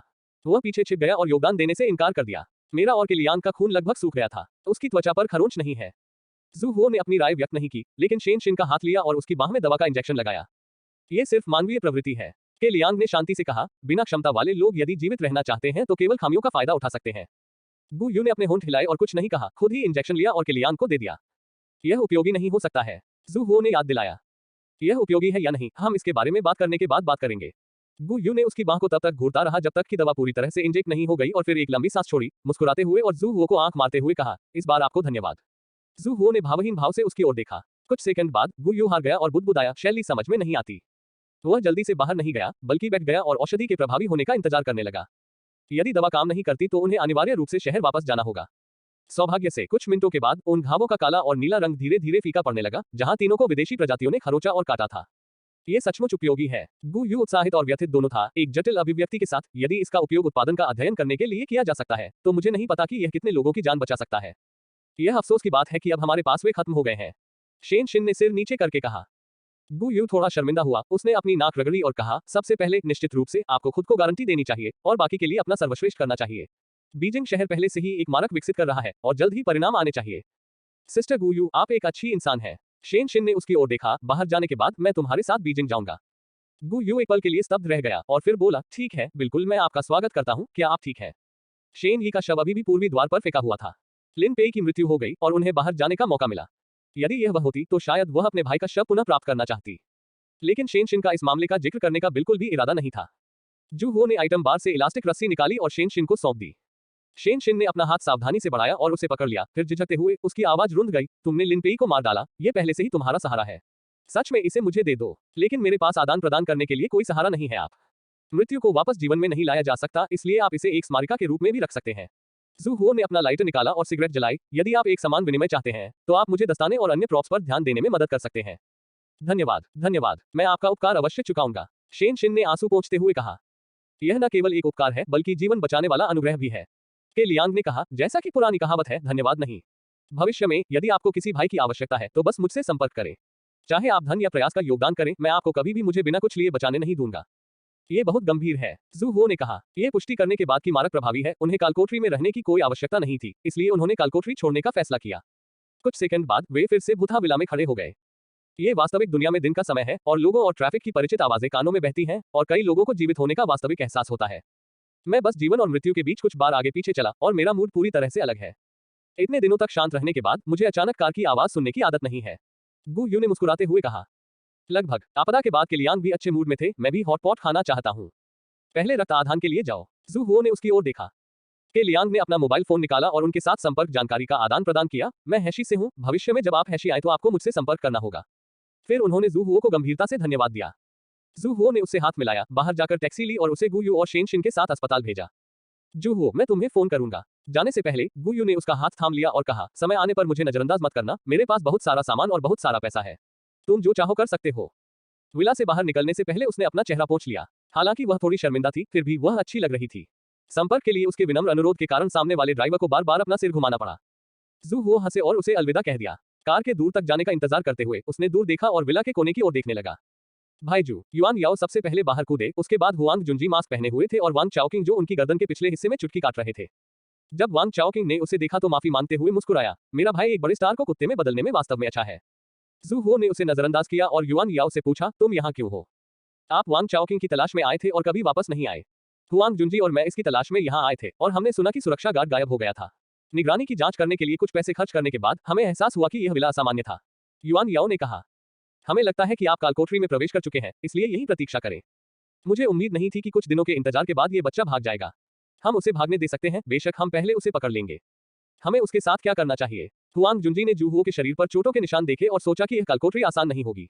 वांग चाओकिंग द्वारा धोखा दिए जाने के बाद वह निश्चित रूप से उसे इतनी आसानी से जाने नहीं देगा। उसको छोड़ दो। जू हो ने टैक्सी चलाने के लिए अपना हाथ बढ़ाया। बस ऐसे ही चलने दो, युआन याओ ने अप्रत्याशित रूप से कहा, कम से कम अपना गुस्सा निकालने के लिए इसे एक अच्छा झटका दें। भाई वांग चाओकिंग की जीवित रहने की तीव्र इच्छा थी। अगर मैं तुम्हें अपने भाई के रूप में मानता हूं तो मैं तुम्हारा छोटा भाई बनूंगा। तुम अपने छोटे भाई के प्रति बहुत क्रूर नहीं हो सकते।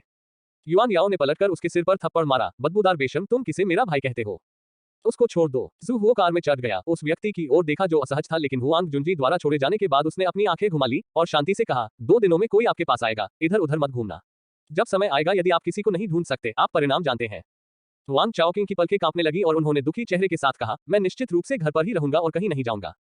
इस अध्याय को थोड़ा संशोधित किया गया है। यदि आप पाते हैं कि शुरुआत दोहराई गई है तो इसे ताजा करें। अध्याय 118 प्रॉप्स का विलय और उन्नयन। भाईजू, तुमने उसे जाने क्यों दिया? वापस जाते समय युआन याओ ये पूछने से खुद को नहीं रोक सका, मुझे नहीं लगता कि वह बच्चा वास्तव में एक अच्छा इंसान है, हो सकता है कि वह भविष्य में नुकसान करेगा। हुआंग जुंजी ने जू हो की ओर देखा। वांग चाओकिंग जैसा व्यक्ति, आप कह सकते हैं कि वह बेहद दुष्ट है, लेकिन वह निश्चित रूप से एक अच्छा व्यक्ति नहीं है। वे क्रूर खिलाड़ी नहीं है जो जिसे भी देखते हैं उसे मार देते हैं। जू हो ने वांग चाओकिंग के साथ व्यवहार नहीं किया, यह इसी कारण से हो सकता है। पेशेवर काम पेशेवर लोगों पर छोड़ दें और विशेष मामलों के ब्यूरो में लोगों की कमी होगी। जू हो ने अपनी आंखें बंद कर ली, लेकिन उन्होंने ब्रेक नहीं लिया, बल्कि गेम पैनल को देख रहे थे। लिन पेई का पेशा एक शिकारी है और पैरों के निशान पहचानने की उनकी क्षमता उनकी विशेषता है। औषधि स्तंभ खाली है और इसका उपयोग विकास दर को बढ़ाने के लिए किया जाना चाहिए।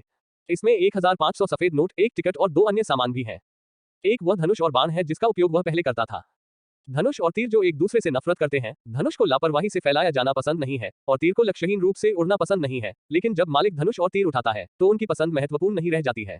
सहारा के रूप में वे खिलाड़ियों से नफरत नहीं कर सकते, इसलिए केवल एक दूसरे से नफरत करते हैं। शायद 10 बार में केवल एक बार लक्ष्य को हिट करते हैं। सौभाग्य से वे अलग से काम कर सकते हैं, एक पूर्ण स्थान में, जैसे कि एक कमरा या एक बॉक्स। एक तीर चयनित लक्ष्य के साथ एक गुप्त हमला पूरा कर सकता है, बशर्ते कि धारक ने लक्ष्य और उस स्थान में किसी भी वस्तु को छुआ हो जहां लक्ष्य स्थित है। किसी भी परिस्थिति में घूमने और रुकने पर धनुष उत्तर दक्षिण दिशा की ओर इंगित करेगा। हालांकि इससे व्यापार ठीक से नहीं होने का संदेह है, यह क्षेत्र यात्राओं के लिए एक अनिवार्य और सुविधाजनक उपकरण है।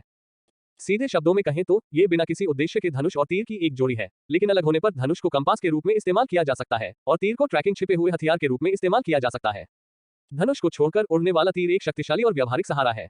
इसे केवल 2 शर्तों को पूरा करना होगा, लक्ष्य और उस स्थान पर किसी भी वस्तु को छूना जहां लक्ष्य स्थित है। लिन पेई ने पहली बार इसका उपयोग मास्टर निसाई के घर में किया था और दूसरी बार यह बार के अंदर था। हालांकि घर और बार का आकार अलग अलग है, फिर भी उन्हें एक जगह के रूप में गिना जा सकता है। उसे केवल लक्ष्य से पहले ही संपर्क करना होगा और स्थान का चयन करना होगा। इस स्थान में खिलाड़ी अपनी इच्छानुसार लक्ष्य पर हमला करने के लिए उड़ते तीरों का उपयोग कर सकते हैं। यदि उसने पहले से एक सुपर प्रोप प्राप्त नहीं किया होता तो जू हुओ वास्तव में इस प्रोप पर गिर सकता था। ये लिन पेई ही था जिसने उसे मारने के लिए जाल बिछाया था, लेकिन अंत में उसने गलती से उसे वापस जाने और फिर से शुरू करने का मौका दिया, और क्योंकि वह बच गया, अंत में वह खुद ही मर गया। भाग्य के उलटफेर ने जू हुओ को भावुक होकर आहें भरने पर मजबूर कर दिया। दूसरा सहारा एक टॉर्च है जो भीगते हुए भी आधे घंटे तक जलती रह सकती है। जांच करने और लूट का माल स्वीकार करने के बाद वह अपने निजी पैनल को देखने गया। खिलाड़ी पासर बी ए को डेसिबल टाउन को सफलतापूर्वक पार करने के लिए बधाई। इस कालकोठरी में आपके प्रदर्शन के अनुसार आपको एक बार प्रॉप्स को अपग्रेड करने का मौका मिलेगा। प्रॉप्स कॉलम में सभी सामान्य प्रॉप्स अपग्रेड रेंज के भीतर हैं। कृपया ध्यान से चुनें। निम्नलिखित डेटा अपडेट कर दिया गया है। खिलाड़ी का उपनाम पासर बी ए। व्यवसाय राहगीर। टिप्पणी, एक ऐसे व्यक्ति के रूप में जो हमेशा सड़क पर रहता है, उसके नायक बनने की संभावना 10,000 में से केवल एक होती है। खिलाड़ी स्तर ई नंबर 556,688। विकास दर 20%। संपत्ति 69,050 सफेद नोट। मुख्य विशेषताएं, एक पैर जो थकते नहीं है, विस्तारित सुविधा, दौड़ती हुई भैंस 2, एक अंदरूनी सूत्र का परिप्रेक्ष्य, विस्तारित सुविधा, सुपर मेमोरी 3, एक दुखद बात, विस्तारित सुविधा, स्को करने के लिए अच्छे दोस्त। प्रॉप्स वर्गीकरण, सामान्य सहारा 1 आगजनी के उपकरण, 2 सुपर रनिंग जूते, 3 बारिश और बारिश बेल्ट, 4 निलंबित गुब्बारे, 5 सर्वव्यापी तार, 6 2 रंग रूबिक क्यूब, 7 सीलबंद बक्से, 8 मछली त्वचा सुरक्षात्मक कपड़े, 9 बैल ढाल, निर्भय हवा और बर्फ की मशाल। विशेष सहारा 1 घुमावदार मुखौटा, 2 उज्ज्वल सज्जन पदक, 3 चमकदार लाल तलवार, 4 महिला का फोल्डिंग पंखा, 5 मानवरूपी गुड़िया, 6 कंजूस सूटकेस। टिप्पणी, आसानी से क्षतिग्रस्त होने वाले सामान्य प्रॉप्स के विपरीत विशेष प्रॉप्स सभी मास्टर कारीगरों द्वारा बनाए जाते हैं और उनका प्रभाव सामान्य प्रॉप्स से कहीं अधिक होता है। अपनी विशिष्टता के कारण प्रत्येक विशेष प्रॉप में सामान्य प्रॉप्स की तुलना में अधिक सख्त उपयोग प्रतिबंध होते हैं। सुपर प्रॉप्स 1 जीवन के 3 सेकंड। टिप्पणी, आयामी दरारें उच्चतम स्तर की सहारा है जिनमें सुपर विशेषताएं हैं जो समय और स्थान को पार करती हैं और जीवन और पदार्थ का विस्तार करती हैं। गतिशील और स्थैतिक बिंदु है। ये सुपर प्रोप एक स्थिर प्रोप है। फार्मास्यूटिकल्स P0 इवोल्यूशन एजेंट की 9 बोतलें, P1 इवोल्यूशन एजेंट की 10 बोतलें, D grade self healing agent की 2 बोतलें, E ग्रेड मांसपेशी विकास एजेंट की 3 बोतलें, D ग्रेड हेयर रिमूवर की 1 बोतल, D ग्रेड झूठ एजेंट की 1 बोतल, E ग्रेड का सपना सच हुआ असली दवा की 1 बोतल। उपहार पैकेज, एक विनस्टार रेस्तरां सदस्यता कार्ड, 10% छूट coupon. Ticket, building block fairy tale city station, E clown city station, E garden castle station, D deep blue laboratory, D plasticine station, D 100 people art museum. E अगले game के लिए उल्टी गिनती 25 दिन। हालांकि इस गेम में कोई नया प्रॉप्स पुरस्कृत नहीं किया गया है, लेकिन प्रॉप्स को अपग्रेड करने का मौका बिल्कुल वही है जो जूहो चाहता है। प्रॉप्स औषधि के समान हैं, उनके अलग अलग ग्रेड हैं। बूचड़खाने की कालकोठरी में डी लेवल खिलाड़ी पेन फेंगिन ने उसे पेपर फोन के साथ जो सीलबंद बॉक्स दिया था, वह एक सामान्य वस्तु है, लेकिन पेपर फोन एक बी लेवल आइटम है। वर्तमान में उसके पास पर्याप्त सामान्य प्रॉप्स हैं, उसके पास अधिक शक्तिशाली प्रॉप्स की कमी है। पवित्र तलवार नरभक्षी खिलाड़ी मायू से प्राप्त, मछली त्वचा सुरक्षात्मक कपड़े और बैल ढाल रक्षात्मक सहारा है। आगजनी करने वालों के लिए उपकरण, धनुष और तीर जो एक दूसरे से नफरत करते हैं। स्कारलेट तलवार, ये 3 आक्रामक सहारा है, लेकिन उन सभी पर सख्त प्रतिबंध है और उन्हें अपनी इच्छानुसार उपयोग नहीं किया जा सकता है। स्कारलेट स्वॉर्ड एक विशेष वस्तु है जो अपग्रेड रेंज में शामिल नहीं है। पहले 2 आइटम स्पष्ट रूप से आगजनी करने वाले उपकरण की तुलना में अधिक व्यावहारिक है। क्या खिलाड़ी अपग्रेड आइटम आगजनी उपकरण की पुष्टि करता है? जू को हाँ चुना गया था। प्लेयर की आइटम जानकारी के अनुसार आपके फीयरलेस टॉर्च को आर्सोनिस्ट टूल के साथ मर्ज और अपग्रेड किया जा सकता है और डी लेवल आइटम के साथ बदला जा सकता है। क्या आप अपग्रेड करना चाहते हैं? उसने अपनी भौहें ऊपर उठाई। एक एकल अपग्रेड अभी भी एक ही लेवल आइटम होना चाहिए और यदि 2 विशेषताएं मेल खाती हैं, तो आप निश्चित रूप से डी लेवल आइटम के लिए विनिमय कर सकते हैं। हाँ पर क्लिक करने के बाद 2 प्रॉप्स ग्रे हो जाते हैं, जो दर्शाता है कि उन्हें अपग्रेड किया जा रहा है। ऐसा लग रहा था कि यह कुछ समय तक पूरा नहीं हो सका, इसलिए जू वो औषधि को देखने के लिए पीछे मुड़ी। उन्होंने डेसिबल टाउन से मिले POT और PA के इंजेक्शन नहीं लगाए, लेकिन ये दोनों इंजेक्शन विकासवादी एजेंटों के उन्नत संस्करण हैं। कम से कम वे डी ग्रेड एजेंट भी हैं और साधारण E ग्रेड P0 एजेंटों से कहीं बेहतर होने चाहिए। लेकिन अब उसे खेल द्वारा दी जाने वाली विकास औषधि की आवश्यकता नहीं है, इसलिए वह इनमें से अधिकांश औषधियों को देने की योजना बना रहा है।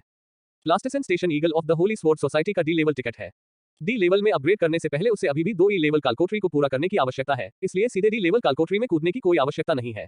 अगली कालकोठरी 3 में होगी। एक ही ग्रेड का चयन किया गया है। 100 पीपल आर्ट म्यूजियम एक बंद प्रतीत होता है और उसने अपनी नजर बिल्डिंग ब्लॉक परी कथा शहर और जोकर शहर पर घुमाई। डिंग, पैनल पर अचानक एक नया संदेश आता है। अध्याय 119 खेल व्यापी घोषणा की अशांति। सुपर प्रॉप प्राप्त करने के लिए खिलाड़ी पासर बी को बधाई। चूंकि यह सुपर प्रॉप E27 वर्महोल.014 में पहला सुपर प्रॉप और E27 वर्महोल पॉइंट में तीसरा सुपर प्रॉप है, गेम पूरे क्षेत्र की घोषणा करेगा। E27 वर्महोल पॉइंट सभी खिलाड़ियों को 10 सेकंड के बाद संदेश प्राप्त होगा। ये घोषणा खिलाड़ी का उपनाम और नंबर छुपाती है और केवल सुपर आइटम अधिग्रहण क्षेत्र का खुलासा करती है। कृपया अच्छा काम जारी रखिए। जब जू हुओ ने पहली नजर में संदेश देखा तो उसने अपनी पीठ सीधी कर ली और वाक्य का दूसरा भाग पढ़ने के बाद उसने आराम किया। साधारण आइटम सामान्य खिलाड़ियों को मारने के लिए पर्याप्त हैं, ऐसे सुपर आइटम का तो जिक्र ही नहीं किया जा रहा है जो मिलते ही सभी वर्महोल बिंदुओं को सूचित कर देगा। न केवल आम खिलाड़ी बल्कि विशेष मामले ब्यूरो जैसी राज्य एजेंसियां भी लुभाएंगी। उनके उपनाम की जानकारी पूरी तरह से गोपनीय नहीं है, कम से कम सिरकटे दानव कालकोठरी के सभी खिलाड़ियों को पता है और विशेष मामलों के ब्यूरो ने आदमखोर खिलाड़ी लियू युवान को पकड़ लिया है, इसलिए उन्हें उसकी कुछ जानकारी पता होनी चाहिए। यह आश्चर्य की बात नहीं है कि गेम में खिलाड़ी स्तर की रैंकिंग या कालकोठरी रेटिंग रैंकिंग होगी। उपनाम संख्या जैसी जानकारी छिपाई नहीं जा सकती, लेकिन उन्हें उम्मीद नहीं थी कि सुपर प्रॉप्स के कारण पूरे क्षेत्र की अचानक घोषणा कर दी जाएगी। सौभाग्य से खेल ने पहचान की जानकारी छिपा दी है, अन्यथा उससे निपटने वाला पहला खिलाड़ी दूसरे जिले का खिलाड़ी नहीं है। भाईजू युआन याओ अचानक उत्साहित हो गए, उन्होंने अपना मोबाइल फोन निकाला और एक पंक्ति टाइप की, आपको भी नोटिस मिला। जू हुओ ने उसकी अभिव्यक्ति की जांच करते हुए उस पर तिरछी नजर डाली। वाह, यह आश्चर्यजनक है। पूरे क्षेत्र में घोषणा। हालांकि मुझे नहीं पता कि यह क्या है, यह एक शीर्ष सहारा होना चाहिए जो गेम को खिलाड़ियों को सूचित करने दे सके। मुझे नहीं पता कि यही 27014 क्या है, लेकिन किसी के पास एक शानदार आइटम है। हुआंग जुंजी बगल से पहुंचे और फोन स्क्रीन पर नंबर पर क्लिक किया। ये हमारे वापसी टिकट पर है। सिर कटे दानव कालकोठरी द्वारा प्राप्त वापसी टिकट पर वही नंबर है। तो युआन याओ ने अपना मुंह चौड़ा किया और कहा, ये हमारी तरफ से है। मुझे नहीं पता। हुआंग जुंजी ने अपना सिर हिलाया। खेल ने केवल 014 को अधिसूचित किया। वास्तव में उनके वापसी टिकटों के पीछे कई संख्याएं हैं। भाईजू विश्लेषण करो और विश्लेषण करो। युआन याओ ने जू हुओ को कोहनी मारी। हुआंग जुंजी ने देखा कि जू हुओ बुरे मूड में है, इसलिए उसने अपनी आवाज धीमी कर ली और कहा, जब हम वापस जाएंगे तो हम इसके बारे में बात करेंगे। कार जल्द ही जू हुओ के घर पहुंची और उन तीनों ने दरवाजा बंद कर दिया। युआन याओ तोप दागने की तरह कहता रहा, भाईजू इसी 27014 का क्या मतलब है? मुझे पता है कि खेल की दुनिया बहुत बड़ी है, शायद समानांतर दुनिया भी हो, लेकिन इस संख्या का मतलब है कि खिलाड़ी हमारे जैसा ही है। क्या आपको लगता है कि वह हमारे देश से है? अगर यह हमारे देश से होता तो बहुत अच्छा होता। जो खिलाड़ी सुपर प्रॉप्स प्राप्त कर सकते हैं उन्हें सुपर मजबूत होना चाहिए। अगर और कुछ नहीं तो हम भविष्य में देशों के बीच लड़ने में बेहतर होंगे। यदि दुर्भाग्य से आप हमवतन नहीं हैं, तो इतने बड़े देश न बने ताकि सभी को समान रूप से बराबरी मिल सके। जू हुओ ने अपनी भौहों के बीच की जगह को सिकोड़ते हुए कहा, यह अच्छी बात नहीं है। आप क्यों कहते हो कि? हुआंग जुंजी ने तुरंत पूछा। जू हुओ ने उसकी आंखों में ठंडी नजर से देखा। हुआंग जुंजी ने स्पष्ट रूप से अपना संदेह व्यक्त करते हुए उसकी निगाहों से मुलाकात की। ये सही है, हुआंग जुंजी को संदेह था कि वह वही था जिसे सुपर आइटम मिला था। जब उन्हें अभी अभी सूचना मिली तो उनकी अभिव्यक्ति बहुत अजीब थी। क्यों? मैं भी जानना चाहता हूँ। युआन याओ ने दोनों के बीच टकराव पर ध्यान नहीं दिया। जू हुओ ने पीछे मुड़कर देखा और खेल क्षेत्र के विभाजन के बारे में संक्षेप में कहा, E27014 जो E27 वर्महोल पॉइंट के तहत 14वें डिवीजन का प्रतिनिधित्व करता है और मेरे रिटर्न टिकट के पीछे A07 है जो क्षेत्र संख्या होनी चाहिए। मेरा भी A07 है, इसलिए हम तीनों एक ही वर्महोल बिंदु के नीचे एक ही विभाजन के एक ही क्षेत्र में हैं। युआन याओ ने कहा, लेकिन खेल खिलाड़ी को यह नहीं बताता कि यह कौन सा क्षेत्र है। अगर यह समुद्र के दूसरी तरफ जाता है तो यह एक आपदा होगी। गया। जू हुओ ने अपना सिर हिलाया, यह सिर्फ एक मामूली बात है। एरिया 014 एक नया गेम डिवीजन है और इसके सामने कम से कम 13 डिवीजन है। एरिया 009 में इवोल्वर्स 5 साल से अधिक समय से दिखाई दे रहे हैं और पिछला क्षेत्र आएगा केवल लंबे समय तक टिकेगा। तब अनगिनत उच्च स्तरीय खिलाड़ी होंगे। हुआंग जुंजी समझ गए और उनका चेहरा बदसूरत हो गया। उन्नत खिलाड़ियों में क्या समस्या है? युआन याओ ने कहा, 014 क्षेत्र ने कुछ समय पहले ही खेल में प्रवेश किया है, तो नौसिखिया सुरक्षा अवधि क्यों है? ज्यादा अंतर नहीं है। जू हुओ ने कहा, जिलों के बीच के खिलाड़ी एक दूसरे के साथ प्रवाहित हो सकते हैं। एक बार यह घोषणा सामने आने के बाद अनगिनत खिलाड़ियों को जिला 014 में आने का रास्ता मिल जाएगा, जो निम्न स्तर के खिलाड़ियों को उच्च स्तरीय खिलाड़ियों को नियंत्रित करने में सक्षम होने से रोकता है। चाहे वह हो 100 या 10, दुनिया में उथल पुथल मच जाएगी। वास्तव में ये नौसिखिया संरक्षण अवधि श्रोडिंगर की बिल्ली की तरह है। इसका अस्तित्व हो भी सकता है और नहीं भी, क्योंकि बूचड़खाने की कालकोठरी में अन्य जिलों के खिलाड़ी टिकट लेकर आए थे और जिन ईगल्स ने होली स्वॉर्ड सोसाइटी को खींचने की कोशिश की वे अन्य जिलों से आए थे, रहने के लिए तैयार। खिलाड़ियों का शिकार करना, आम लोगों का नरसंहार करना और यहाँ तक कि देश को नियंत्रित करना भी संभव है।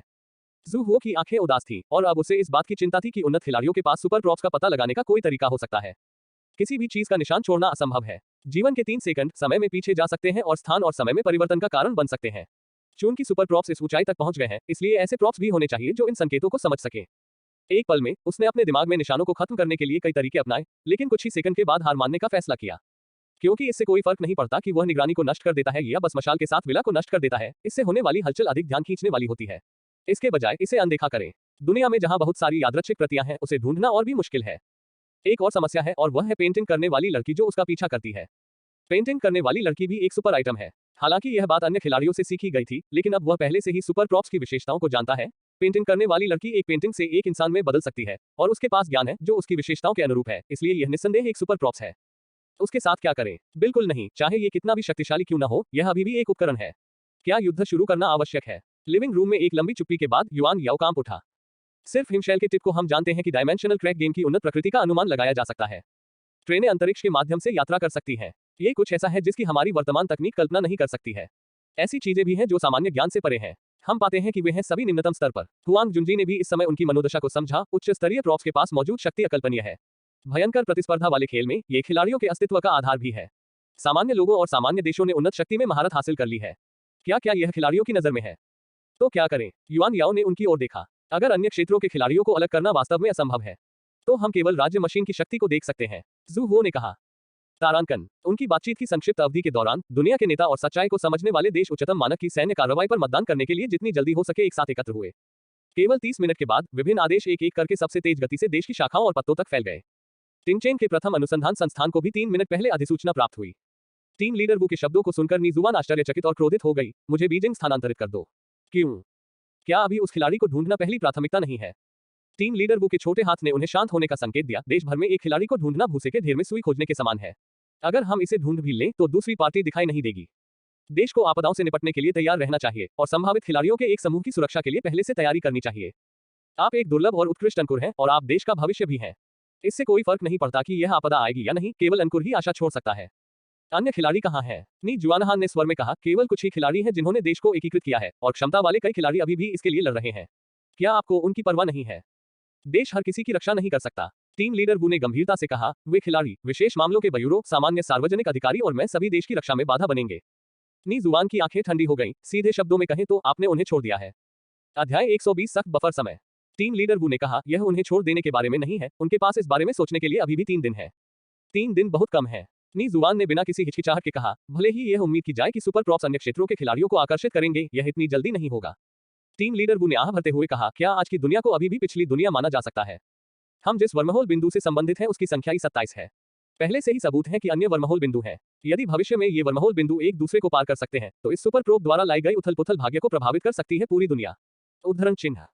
मनुष्य बाघ के शावकों को खतरे के रूप में नहीं देखते हैं, बल्कि वे उन्हें पिंजरों में भी रखते हैं, उन्हें धीरे धीरे पालतू बनाते हैं और उनके जंगलीपन को खत्म करते हैं। अगर बाघ का बच्चा बड़ा होने पर लोगों को खाता है तो उसे मारना अपराध होगा। एक अपरिहार्य विकल्प। अब हम एक शावक हैं। आगे बढ़ते हुए और नीजुआन को कंधे पर थपथपाते हुए टीम लीडर वू ने कहा, आपको समझना होगा, तैयार हो जाओ। नीजुआन ने उसे चुपचाप जाते हुए देखा और फिर उदास चेहरे के साथ दरवाजे की ओर घूरते हुए सम्मेलन की मेज पर बैठ गई। टीम नी। लाल बालों वाली सिमा जियाओ ने जल्दी से कहा, मैंने आपके द्वारा उल्लिखित घोषणा तैयार कर ली है और इसे मंच पर पोस्ट किया जा सकता है। कोई जरूरत नहीं है। नीजुआन उठी और बैठक कक्ष से बाहर चली गई और तेजी से लिफ्ट में चली गई। क्या ऊपर से कोई और व्यवस्था है? सिमा जियाओ उसके पीछे पीछे चली। क्या आप उस खिलाड़ी की तलाश नहीं कर रहे हैं? समय समाप्त हो रहा है। नीजुआन ने नकारात्मक दूसरी मंजिल पर बटन दबाया। उस खिलाड़ी की तलाश में परेशान मत हो, वह जिला 014 का खिलाड़ी नहीं है। सिमा जियाओ ने उससे पूछने के लिए अपना मुंह खोला कि वह कैसे जानता है, लेकिन ये देखकर कि उसकी अभिव्यक्ति अच्छी नहीं थी, उसने शब्दों को फिर से दबा दिया। लिफ्ट तेजी से दूसरी मंजिल पर पहुंची जहां अनुसंधान संस्थान सामान रखता है। बाहर जाने के बाद नीजुआन ने सिमा जियाओ को पीछा न करने का संकेत दिया और उससे कहा, खेल में प्रवेश करने के लिए टिकट लेने के लिए कल सुबह जल्दी रसद विभाग में जाओ। वापसी टिकट प्राप्त करने के बाद वापस मत जाओ। आप कर सकते हैं, जब तक हो सके रुको। सिमा जियाओ का चेहरा घबराहट से भरा था। इससे पहले कि उसके पास कारण पूछने का समय होता, वह मुड़ा और चला गया। लिफ्ट का दरवाजा बंद हो गया और गलियारे में गर्मागर्म रोशनी चालू हो गई। नीजुआन दरवाजे पर पहचान उपकरण के सामने स्थिर खड़ी रही। अपनी पहचान की पुष्टि करने के बाद उन्होंने कहा, अग्रणी खिलाड़ी टिंगचेन शाखा के प्रमुख नी हुआन ने सी लेवल विशेष आइटम मर्डर फिंगर कॉट के लिए आवेदन किया था। तारांकन। ऐसा लगता है कि खेल में छिपना ही एकमात्र विकल्प है। हुआंग जुनजी ने कहा, यदि आपको वापसी टिकट मिलता है तो कम से कम खिलाड़ी अगले उदाहरण की समय सीमा आने तक खेल में बना रह सकता है। क्या हमें छिपना चाहिए, भले ही हम केवल स्तर के खिलाड़ी हो? युआन याओ ने नाराज होकर कहा, खेल में प्रवेश करने का जोखिम बहुत अधिक है और यदि आप स्तर पार कर लेते हैं तो आप वापसी टिकट नहीं पा सकेंगे। यदि आपके पास वापसी टिकट नहीं है तो आप वापसी टिकट नहीं पा सकेंगे। वापस आने के लिए तुम्हारे पास बहुत सारे टिकट हैं। अगर तुम इसे सहन नहीं कर सकते तो सीधे अगले कालकोठरी में जाओ।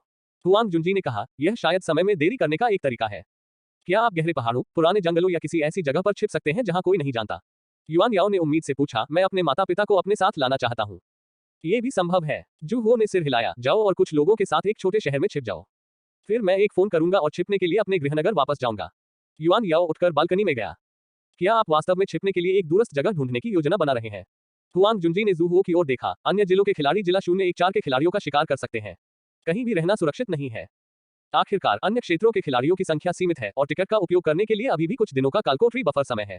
यदि इस समस्या को थोड़े समय में पूरी तरह से हल किया जा सकता है तो ये स्थिति को मोड़ने में सक्षम हो सकता है। जू हो ने उस समय नजर डाली। समस्या का पूर्ण समाधान, जब तक खिलाड़ी को सुपर प्रॉप्स नहीं दिया जाता। क्या ऐसा संभव है? ये कुछ समय की बात होगी जब अन्य जिलों के खिलाड़ियों को निशाना बनाया जाएगा। मैं इसके बारे में सोचता हूँ। बस खुद को सुरक्षित रखने की पूरी कोशिश करूंगा। हुआंग जुंजी अपने झुलसे हुए चेहरे को खुजलाने से खुद को नहीं रोक सका। जू हो ने उसकी ओर देखा। क्या तुम्हारे चेहरे पर सफेद पपड़ी मिट गई है? हुआंग जुंजी ने सिर हिलाया, फिर कमरे में गया और एक कार्डबोर्ड बॉक्स निकाला। आपने जो कहा उसके अनुसार मैंने पपड़ी की इस परत को नहीं फेंका। क्या यह आपके लिए उपयोगी है? ये सब खेल का परिणाम है, शायद ये किसी दिन काम आएगा। जू हो ने बॉक्स लिया। हुआंग जुंजी विचारशील थे। युआन याओ इस समय लिविंग रूम में लौटे। भाई जू, मुझे जाना होगा। मुझमें ज्यादा क्षमता नहीं है, इसलिए मैं केवल छिप सकता हूँ। भाई जू, आप बहुत शक्तिशाली हैं, आपको कालकोठरी में प्रवेश करने में कोई समस्या नहीं होगी। हुआंग जुंजी ने जो कहा वह समझ में आता है। खेल को बाहर से अधिक सुरक्षित होना चाहिए। जू हो ने उसे P0 दवा की 2 बोतलें दी। सावधान रहें। युआन याओ ने इसे विनम्रता से स्वीकार कर लिया। उनके जाने के बाद हुआंग जुंजी भी जाने वाले थे। जू हो, बाद में मिलते हैं। दोनों अभी निकले ही थे कि दरवाजे का ताला फिर से बजी। युआन याओ और दोनों अभी जल्दी में चले गए और उनमें से किसी ने भी चित्रकार के ठिकाने के बारे में नहीं बताया, लेकिन वह चाबी अपने साथ ले गई और उसे खरीदारी के लिए जाना चाहिए था, जो अब तक उसकी पसंदीदा गतिविधि है। दरवाजा खुलने की आवाज सुनकर जू हो ने अपना सिर घुमाया और सबसे पहले यू किंकिंग का चेहरा देखा। उसने थोड़ा भौहें सिकाई, लेकिन उसे मुस्कुराते हुए कहते सुना, अप्रत्याशित रूप से मैं फिर से वापस आ गया हूँ। इस समय युआन याओ ने एक संदेश भेजा। भाई जू, मैं आपको अभी बताना भूल गया कि आपका चचेरा भाई यहाँ है और लिचुन के साथ खरीदारी करने गया है। उन्हें जल्द ही वापस आना चाहिए। जू हो ने अपना फोन नीचे रखा, अपना सिर घुमाकर तस्वीर वाली लड़की की ओर देखा जो एक बड़ा बैग और एक छोटा बैग ले जा रही थी और व्यथित दिख रही थी, और फिर कहा, मैं तुम्हारी चाची को बाद में फोन करूंगा। यू क्विंकिंग ने अपने लाल होंठ भींचे, गुस्से में उसके सामने जाकर बैठ गई। मैंने तुम्हारे लिए कपड़े खरीदे थे, तुम मेरे साथ ऐसा क्यों कर रहे हो? अरे, अगर तुम मेरे चचेरे भाई बनना चाहते हो तो जल्दी मत करो। उसने हुआनु को फिर से आदेश दिया। पेंटिंग करने वाली लड़की ने जल्दी से बैग को सोफे पर रख दिया, पुरुषों के कपड़ों का एक सेट ठीक से उठाया और उसे पकड़ लिया, और जू हुओ को चापलूसी से देखा। उसकी उज्जवल आंखें पूछ रही थी कि क्या वह अच्छी लग रही थी। जू हुओ ने बस उसकी ओर देखा। एक गर्म दिन पर एक सूट और टाई, क्या आप अपने दिमाग से बाहर हैं? तुम बीमार हो, यू क्विंकिंग ने गुस्से में कहा। क्या आप जानते हैं कि कपड़ों के ये 2 सेट कितने महंगे हैं? मेरे पास कपड़ों की कमी नहीं है, आइए उन्हें छूट दें। जू हुओ ने सफेद पपड़ी वाला बक्सा उठाया और कमरे में चली गई। लिचुन, मेरे साथ आओ। यू क्विंकिंग ने उसे गुस्से से देखा, अपने जूते उतारे और बाथरूम की ओर भाग गई। पेंटिंग करने वाली लड़की जू हुओ के कमरे में दाखिल हुई, उसे शर्म से देख रही थी, उसकी बड़ी बड़ी आंखें चमक रही थी। जू हुओ ने एक सेकंड के लिए उसकी ओर देखा। क्या तुमने अपना चेहरा ठीक कर लिया है? चित्र वाली लड़की ने अपने शरीर को अस्वाभाविक रूप से मोड़ लिया, अपना मोबाइल फोन निकाला और टाइप किया। पहले का चेहरा अच्छा नहीं दिखता था। इसे बहुत सुंदर होने की आवश्यकता नहीं है। जू हुओ ने बिस्तर के नीचे से 2 एल्यूमिनियम बक्से निकाले, जो पिछली बार विशेष मामलों के ब्यूरो द्वारा उसे कुछ दिए जाने के बाद बचे हुए थे। ये बहुत ही आकर्षक है। मुझे नहीं पता कि इस वाक्य ने चित्रकार को कौन सी तंत्रिका पर आघात किया। वह शर्मा गई और सिर हिलाया, और फिर उसके चेहरे की विशेषताएं थोड़ी बदल गई। ये लगभग पहले जैसा ही था, लेकिन पहले जैसा चमकीला नहीं था। ये देखकर कि जू हुओ ने उसकी ओर नहीं देखा, उसने अपने चेहरे पर थोड़ी निराशा दिखाई, और फिर वह डेस्क पर लेट गई और उसे सूटकेस से चीजें निकालते और उन्हें एल्यूमिनियम केस में डालते हुए देखा। एक पीओटी और एक पीए के इंजेक्शन के अलावा काली धातु का एक टुकड़ा, मिट्टी की एक बोतल, बलगम से ढका हुआ कपड़े का एक टुकड़ा और डेसिबल टाउन से लाई गई कुछ सफेद पपड़ी भी है, लेकिन काली धातु डाल दी गई और फिर निकाल ली गई। अध्याय 121 नी जुबान का प्रलोभन। एक अन्य बॉक्स में P0 एवोल्यूशन एजेंट की 4 बोतलें और P1 एवोल्यूशन एजेंट की 4 बोतलें हैं। उन्हें बक्सों में पैक करने के बाद जू हुओ ने बक्सों को खोला और पेंटिंग करने वाली लड़की की ओर मुड़कर कहा, क्या आप बिना टिकट के स्टेशनों के बीच यात्रा कर सकते हैं? पेंटिंग बनाने वाली लड़की ने अपना सिर हिलाया। आपको खिलाड़ी का अनुसरण करना होगा। क्षेत्र 014 अब सुरक्षित नहीं है। अन्य क्षेत्रों के वरिष्ठ खिलाड़ी लंबे समय के लिए आ सकते हैं। सुरक्षा के लिए बेहतर होगा कि आप यहां से चले जाएं। जू हुओ ने कहा। मैं आपका पालन करूंगा, हुआनो ने जल्दी से टाइप किया। मैं फिलहाल एरिया 014 नहीं छोड़ूंगा। जू हुओ ने उसकी ओर देखा और कबूल किया। आप एक मालिकहीन सुपर आइटम है। हालांकि इसे मारना असंभव है, लेकिन अगर आपको खोजा गया तो यह अनिवार्य रूप से परेशानी का कारण बनेगा, और आप खिलाड़ी के आइटम बार में खिलाड़ी नहीं बनना चाहते हैं। नमूना। चित्र वाली लड़की की अभिव्यक्ति नग्न आंखों से स्पष्ट रूप से कम हो गई। उसने अपना सिर नीचे कर लिया और फोन को चुटकी में बंद कर दिया और टाइप करना बंद कर दिया। ये देखकर कि उसका फिर से बोलने का कोई इरादा नहीं है, जू हुओ दरवाजे के पास गई और दरवाजा खोला और कृपापूर्वक यू क्विंकिंग की ओर देखा, जो अपना कान पकड़कर सुन रही थी। हाँ, मुझे आपने ही खोजा था। यू क्विंकिंग आधी जमीन पर गिर पड़ी और उस व्यक्ति की ओर देखकर मुस्कुराई, जिसका उसकी मदद करने का कोई इरादा नहीं था। मेरा इरादा सुनने का नहीं था, लेकिन चलते समय मेरे कान अवज्ञाकारी हो गए। उसने अपनी आंखें घुमाई और फिर से चित्रकार की ओर देखा, ये देखकर कि वह रोने वाली थी या नहीं। वह रुक गई। चचेरा भाई, मुझे खुशी है कि तुमने अपना रास्ता खोज लिया। वह बहुत बदसूरत है, वह तुम्हारे लायक नहीं है। बूम। पेंटिंग करने वाली लड़की ने अपना चेहरा ढक लिया और दोनों को दूर धकेल दिया। दरवाजा यहाँ है। यू क्विंकिंग ने इशारा किया, लेकिन उसकी एकमात्र प्रतिक्रिया दरवाजा बंद होने की आवाज थी। यू क्विंकिंग ने अपने होठों को मोड़ लिया। जू हुओ ने दराज से एक लाइटर को छुआ और अपने लिए एक सिगरेट जलाई। क्या आप चाहते हैं कि मैं आपको फिर से विमान में ले जाऊं? मैं वापस नहीं जाऊंगा, यू क्विंकिंग ने पुष्टि की। जब मैं इस बार बाहर आया तो मेरे माता पिता ने सिर हिलाया। उन्हें आपके अभिनेता बनने पर आपत्ति नहीं है। इस मामले को सामने लाते हुए यू क्विंकिंग ने मुस्कुराते हुए कहा, आप नहीं जानते, कंपनी के मिस्टर जेन व्यक्तिगत रूप से मुझसे माफी मांगने के लिए घर आए थे, और न केवल पैसे खोने की पहल की, बल्कि मुझे नवीनीकरण करने के लिए भी कहा। ऊंची कीमत पर कंपनी के साथ अनुबंध। इसके अलावा शर्तें बहुत ढीली हैं। 91 अंक और विश्राम विला के 3 सेट मुझे आवंटित किए गए हैं। बूचड़खाने की नकल के बाद मनोरंजन कंपनी के श्री झेंग ने जू हो से 2 बार संपर्क किया, लेकिन उन्होंने इसे नजरअंदाज कर दिया। वह पीछे मुड़ा और यू क्विंकिंग को फिर से पाया। चूंकि तुम्हारे माता पिता सहमत हैं तो मुझे कोई फर्क नहीं पड़ता, उसने कहा।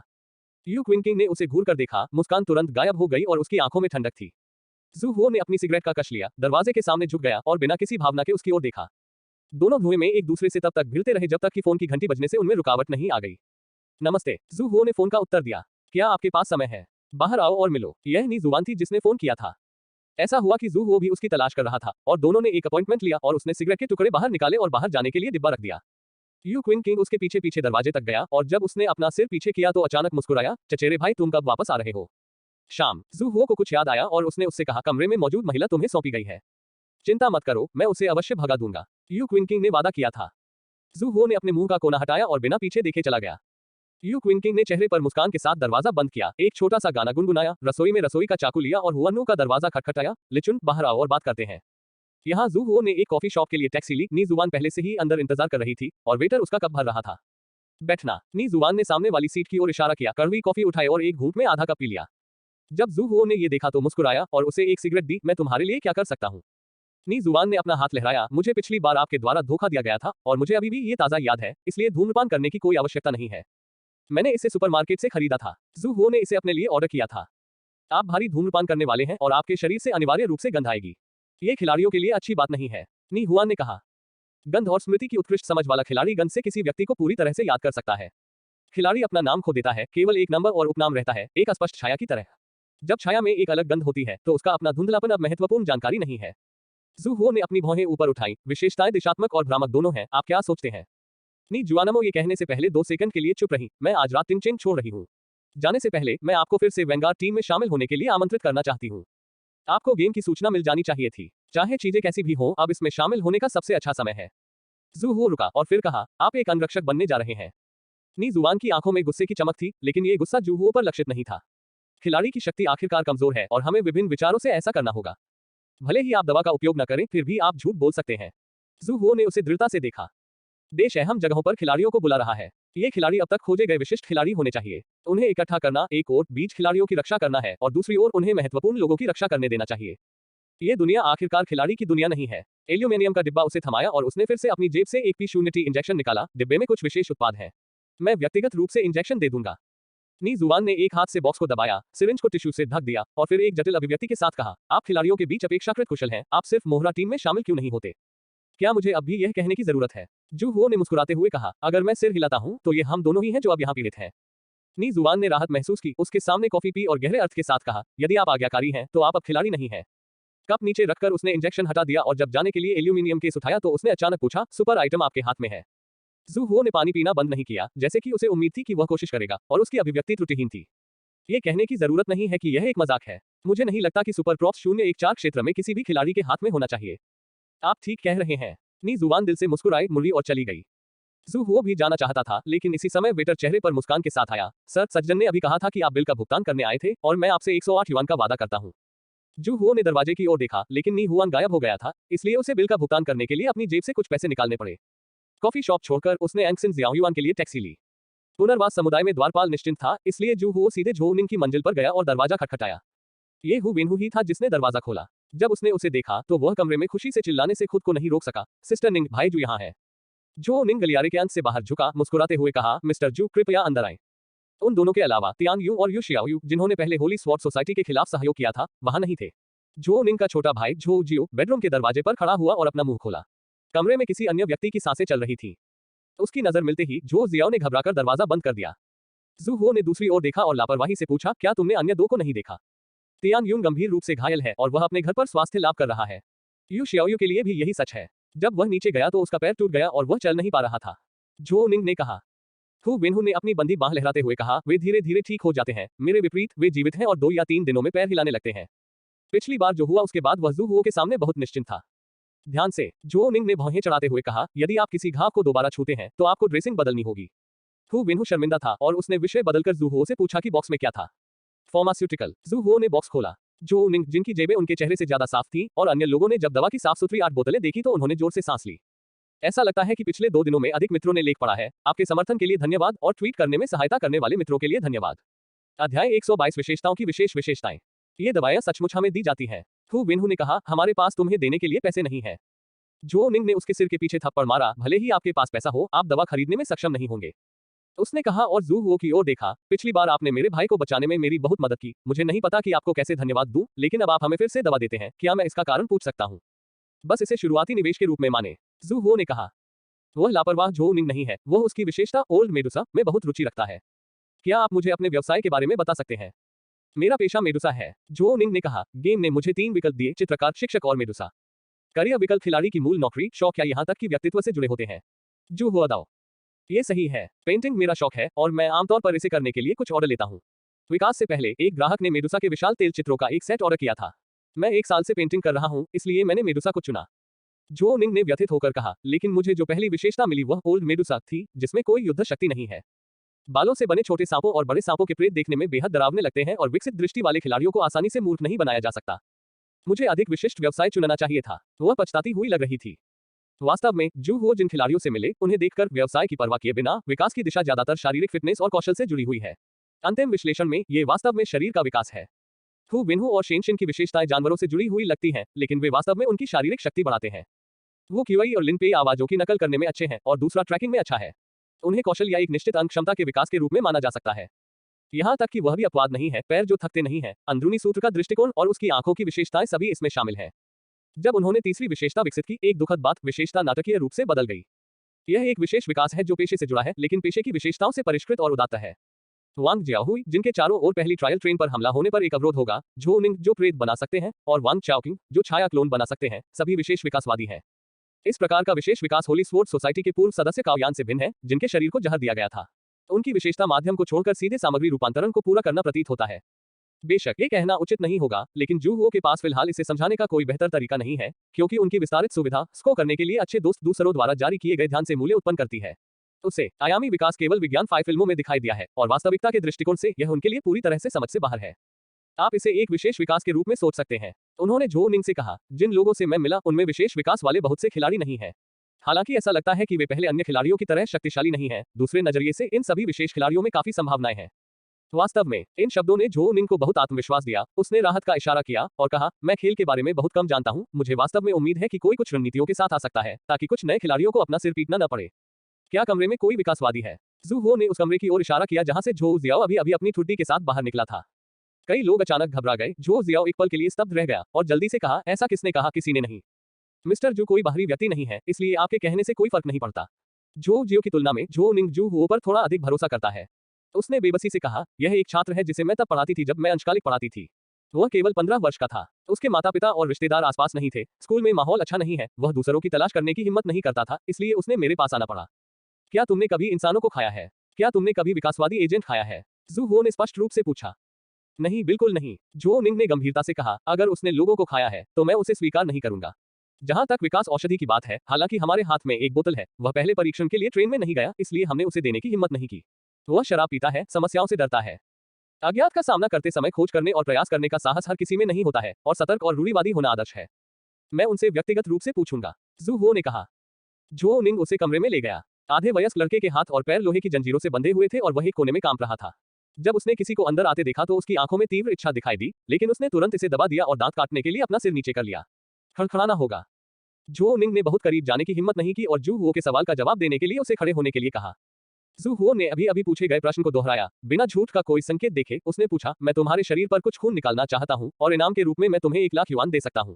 इसमें 1000 होना चाहिए दुर्घटना का मामला, जो 3 दिनों के भोजन खर्च के लिए पर्याप्त है। झो निंग के बगल में लड़के की ओर हताश होकर सिर हिलाया। लड़के ने स्पष्ट रूप से उनमें से कुछ से ट्रेन के बारे में कुछ सीखा। मेरा बैंक कार्ड मेरे स्कूल बैग में है। हु विनहु रक्त चित्रण उपकरण खरीदने गया। जू हुओ ने यू क्विंकिंग को एक संदेश भेजा और उससे 100,000 युआन स्थानांतरित करने के लिए कहा, और कार्रवाई भी बहुत तेज थी और 110,000 युआन स्थानांतरित किए गए थे। खाते की जानकारी में संख्या 110,000 को देखते हुए वह चुपके से मुस्कुराया। पैसे कमाने के बाद जू हुओ ने खून निकालने के बाद छोड़ने की योजना बनाई। उसने झो निंग को उसे न भेजने का संकेत दिया। उसने दरवाजा खोला और घर लौटने से पहले कुछ सेकंड के लिए दरवाजे पर खड़ा होकर बोला, क्या आपने सामने वाले निवासी को देखा है? ऐसा लगता है कि यह एक अधेड़ उम्र का आदमी है जो नौकरी की प्रतीक्षा कर रहा है। झो निंग ने तुरंत जवाब दिया, क्या उसे कोई समस्या है? जिस व्यक्ति ने 2 बार दरवाजा खोला वह दरवाजे के पीछे था। उसे हर समय आपकी जासूसी करनी चाहिए थी। बेहतर होगा कि आप तुरंत जगह बदल लें। जू हुओ ने दयालुतापूर्वक याद दिलाया। जो निंग को यह भी एहसास हुआ कि हाल ही में उसके घर में बहुत सारे लोग आ जा रहे थे और उसे विशेष स्थिति से बचना था। हम आज रात जा रहे हैं। अनेक्सन जियाओ युआन को छोड़ने के बाद जू हुओ ने मूल रूप से सीधे वापस जाने की योजना बनाई, लेकिन आधे रास्ते में उन्हें एक तस्वीर मिली। फोटो में यू क्विंकिंग को बिस्तर के नीचे एक मोर की तरह बांधा गया था, उसके मुंह पर भी टेप लगाया गया था और साथ में लिखा गया था, न केवल मैं नहीं जाऊंगा बल्कि मैं गर्म बर्तन भी खाऊंगा। जू हुओ अच्छे मूड में था, इसलिए वह सामग्री खरीदने के लिए सुपरमार्केट गया। वापस जब हुआ नू काफी देर से दरवाजे पर इंतजार कर रही थी। जब उसने उसके हाथ में सामग्री देखी तो उसके चेहरे की आशंका गायब हो गई और उसने खुशी खुशी उन्हें ले लिया। पिछले कुछ दिनों में उसने कुछ जीवन कौशल सीखे हैं, गर्म बर्तन में खाना बनाना कोई समस्या नहीं है। ओह, यू क्विंकिंग ने कमरे में उपस्थिति का एहसास पैदा करने की पूरी कोशिश की। उसने मुझे चाकू से काट डाला, इसलिए मुझे उसे बांधना पड़ा। हुआनो ने जल्दी से टाइप किया, मैंने उसे नहीं मारा और मैंने उसे फोन पकड़ने में भी मदद की। कोई बात नहीं, तुम गर्म बर्तन पकाना जारी रखो। जू हुओ ने कमरे में प्रवेश करने से पहले यू क्विंकिंग के चिल्लाने के रुकने का इंतजार किया, बैठ गई और अपने मुंह पर लगे टेप को फाड़ दिया। क्या यह मजेदार है? यू क्विंकिंग ने किसी को काटने के लिए अपना मुंह खोला, लेकिन उसने एक हाथ से उसका माथा दबाया, उसकी उग्र आंखों को नजरअंदाज किया और शांति से कहा, मैं आज आपको एक और सच्चाई सिखाऊंगा। न्यूरोपैथी जो तारांकन हो सकती है, वह सिर्फ एक साधारण व्यक्ति है। तुम्हें लगता है कि तुम चाकू पकड़ सकते हो? क्या दूसरे लोग डरते हैं? जब भी आप चाकू पकड़े बिना लोगों को डरा सकते हैं, तो पागल होने में देर नहीं हुई है। उससे पहले एक ईमानदार व्यक्ति बने। खाने के लिए बाहर आओ। गांठ को खोलते हुए जू हुओ खड़ा होने वाला था, लेकिन यू क्विंकिंग, जो दोनों हाथों से मुक्त था, ने रसोई के चाकू को जमीन पर पकड़ लिया और उस पर हमला कर दिया। अपनी पलकें उठाए बिना जू हुओ ने उसकी कलाई पर चुटकी ली और अपने अंगूठे से जोर से दबाया और रसोई का चाकू वापस जमीन पर गिर गया। क्या आप अभी भी खेल रहे हैं? उसने सामने वाले व्यक्ति की ओर देखा, अगली बार मैं जवाबी लड़ाई लड़ूंगा। अध्याय 123 विदेशी भूमि का खिलाड़ी। यू क्विंकिंग ने थोड़ी देर तक उसे नाराजगी से देखा, अपनी अभिव्यक्ति को शांत किया, फिर चिल्लाते हुए कहा, चचेरा भाई, मेरा हाथ दर्द कर रहा है। जू हुओ ने उसे जाने दिया, अपने आकार को पूरा करने के लिए। जब आपके हाथ में दर्द हो तो चिकन पैर खाओ। यू क्विंकिंग फिर से उत्साहित हो गया, उठ गया और उसके चारों ओर चला गया। मुझे पता था कि आप मेरे बारे में बात कर रहे थे, लेकिन आपने अभी भी मुझे अपने दिल में चचेरे भाई के रूप में माना, अन्यथा आप वह नहीं खरीदते जो मुझे खाना पसंद है। ये सिर्फ इतना है कि जो लोग गर्म बर्तन में खाना पकाते हैं वे थोड़े परेशान करने वाले होते हैं। चचेरा भाई, मेरे लिए खाना बनाओ। मुझे खाना पसंद है लेकिन खाना नहीं। फिर मैं तुम्हारे लिए खाना बनाऊंगा। भोजन के दौरान यू क्विंकिंग ने हुआनु को एक तरफ धकेल दिया, लेकिन हुआनु को इसकी बिल्कुल भी परवाह नहीं थी। उसने अपनी नजर उबलते हुए बर्तन पर रखी। थोड़ी देर बाद यू क्विंकिंग ने भी उसका ध्यान भटका दिया और दोनों बर्तन में खाने के लिए लड़ने लगे। जब वे दोनों जमकर लड़ रहे थे, जू हुओ को खेल से एक सूचना मिली। वह अपने कमरे में वापस गया और गेम इंटरफेस खोला। D level pro V Fanshaw crime tool प्राप्त करने के लिए खिलाड़ी पासर वी को बधाई। आगजनी करने वाले वी फैनशॉ, जो कभी सरकार के लिए सिरदर्द थे, ने एक बार 28 महत्वपूर्ण शहरों में आग लगा दी थी। अपराध करने से पहले वह फैनशॉ उपनाम के साथ पास के एक होटल में रुकता था और आगजनी के बाद वह एक और वी अक्षर जला देता था और कई जांच के बाद भी अधिकारी उसकी पहचान का पता नहीं लगा पाते थे, इसलिए वह फाइल पर वी फैनशॉ नाम लिखना था। लेकिन 28वीं आगजनी के बाद वह घटनास्थल पर केवल एक लाइटर छोड़कर गायब हो गया। पीछे छोड़े गए उपकरण निस्संदेह सरकार के लिए उकसाने वाले हैं, इसलिए इस लाइटर को गोदाम में जब्त कर लिया गया। ध्यान दें, दहनशील वस्तुओं का प्राकृतिक दुश्मन इसे लक्ष्य वस्तु पर इंगित करे और हर बार प्रज्वलित होने पर 3 सेकंड के भीतर जलना शब्द कहें और ये तुरंत 3 वर्ग लपटें छोड़ सकता है और लॉक क्षेत्र के आकार को अनदेखा करता है। वस्तु नोट, यह एक समय में केवल एक ही वस्तु को प्रज्वलित कर सकता है। यदि वस्तु का कुल क्षेत्रफल 3 वर्ग मीटर से कम है तो इसकी गणना 3 वर्ग मीटर के रूप में की जाएगी। इसके अलावा खिलाड़ी और लक्ष्य के बीच की दूरी 100 मीटर से अधिक नहीं होनी चाहिए और कोई बाधा नहीं होनी चाहिए। वी फैनशावे के अपराध उपकरण का चयन करें और उभरी हुई खोपड़ी के साथ काले पत्थर जैसी बॉडी वाला एक लाइटर जू हुओ के हाथों में आ जाता है। आगजनी करने वालों के औजारों की तुलना में इस लाइटर की उपयोग शर्तों में एक समय सीमा जोड़ी गई है, जिसे खोलने के 3 सेकंड के भीतर आग लगा देनी चाहिए। वह विभिन्न आकृतियों की कुछ वस्तुओं को बाथरूम में ले गया और उन्हें एक एक करके आजमाने के बाद वह मूल रूप से इस नए प्रॉप के उपयोग को समझ गया। आगजनी की समय सीमा है, लेकिन क्षति का दायरा बढ़ा दिया गया है। आगजनी करने वाले का उपकरण एक समय में केवल आग की लपटों को प्रज्वलित कर सकता है, लेकिन ये लाइटर आकार की परवाह किए बिना तुरंत 3 वर्ग मीटर की आग को प्रज्वलित कर सकता है। यदि लक्ष्य रस्सी है तो आग 3 वर्गों को जलाती है, लंबाई की परवाह किए बिना। और एक बार जब ये जल जाती है तो आग लगभग तुरंत बढ़ जाती है और इसे बुझाना पहले जितना आसान नहीं रह जाता है। इसके अलावा इसका लक्ष्य अब कोई व्यक्ति नहीं है, इसलिए जलना शब्द का उपयोग मुंह के आकार के रूप में भी किया जा सकता है। इनकी तुलना में समय सीमा का दोष लगभग नगण्य है। उसके पास पहले से ही एक मोटी योजना है कि इस सुपर प्रोप द्वारा लाए गए संकट से कैसे निपटा जाए, लेकिन कार्यान्वयन के लिए उसके पास कुछ शर्तों का अभाव है। ये प्रोप बिल्कुल सही आता है। चचेरे भाई, क्या आप शौचालय में गिर गए? क्या आप चाहते हैं कि मैं आपको बचाऊं? यू क्विंकिंग ने बाहर का दरवाजा खटखटाया। जू हुओ ने अपने हाथ धोए और बाहर गया और उससे पूछा, हाल ही में आपकी क्या योजनाएं हैं? नहीं, मैं जब तक चाहूं तब तक खेलना चाहता हूं, यू क्विंकिंग ने कहा। मैं कई सालों से वापस नहीं आया हूं, मैं घर जाकर देखने की योजना बना रहा हूं। जू हुओ ने कहा, मेरा कमरा शायद अभी तक साफ नहीं किया गया है, इसलिए आप वापस जा सकते हैं और पहले इसे साफ करने में मेरी मदद कर सकते हैं। इसे साफ कर सकते हैं और कुछ दैनिक आवश्यकताएं खरीद सकते हैं। तुम मेरे साथ वापस चलो। यू क्विंकिंग को इसकी परवाह नहीं थी कि वह कहां थी।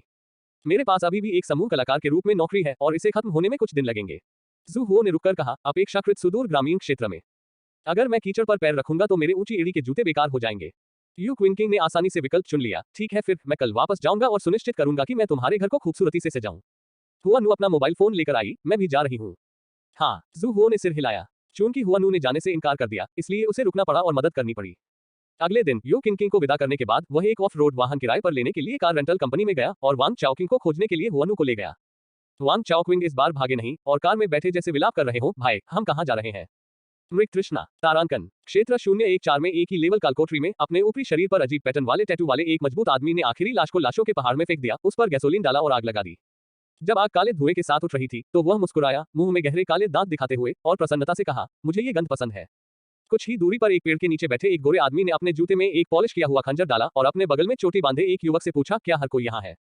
युवक ने अपने हाथ में गेम कंसोल जैसी दिखने वाली चीज को छेड़ा और कहा, अभी भी दो हैं।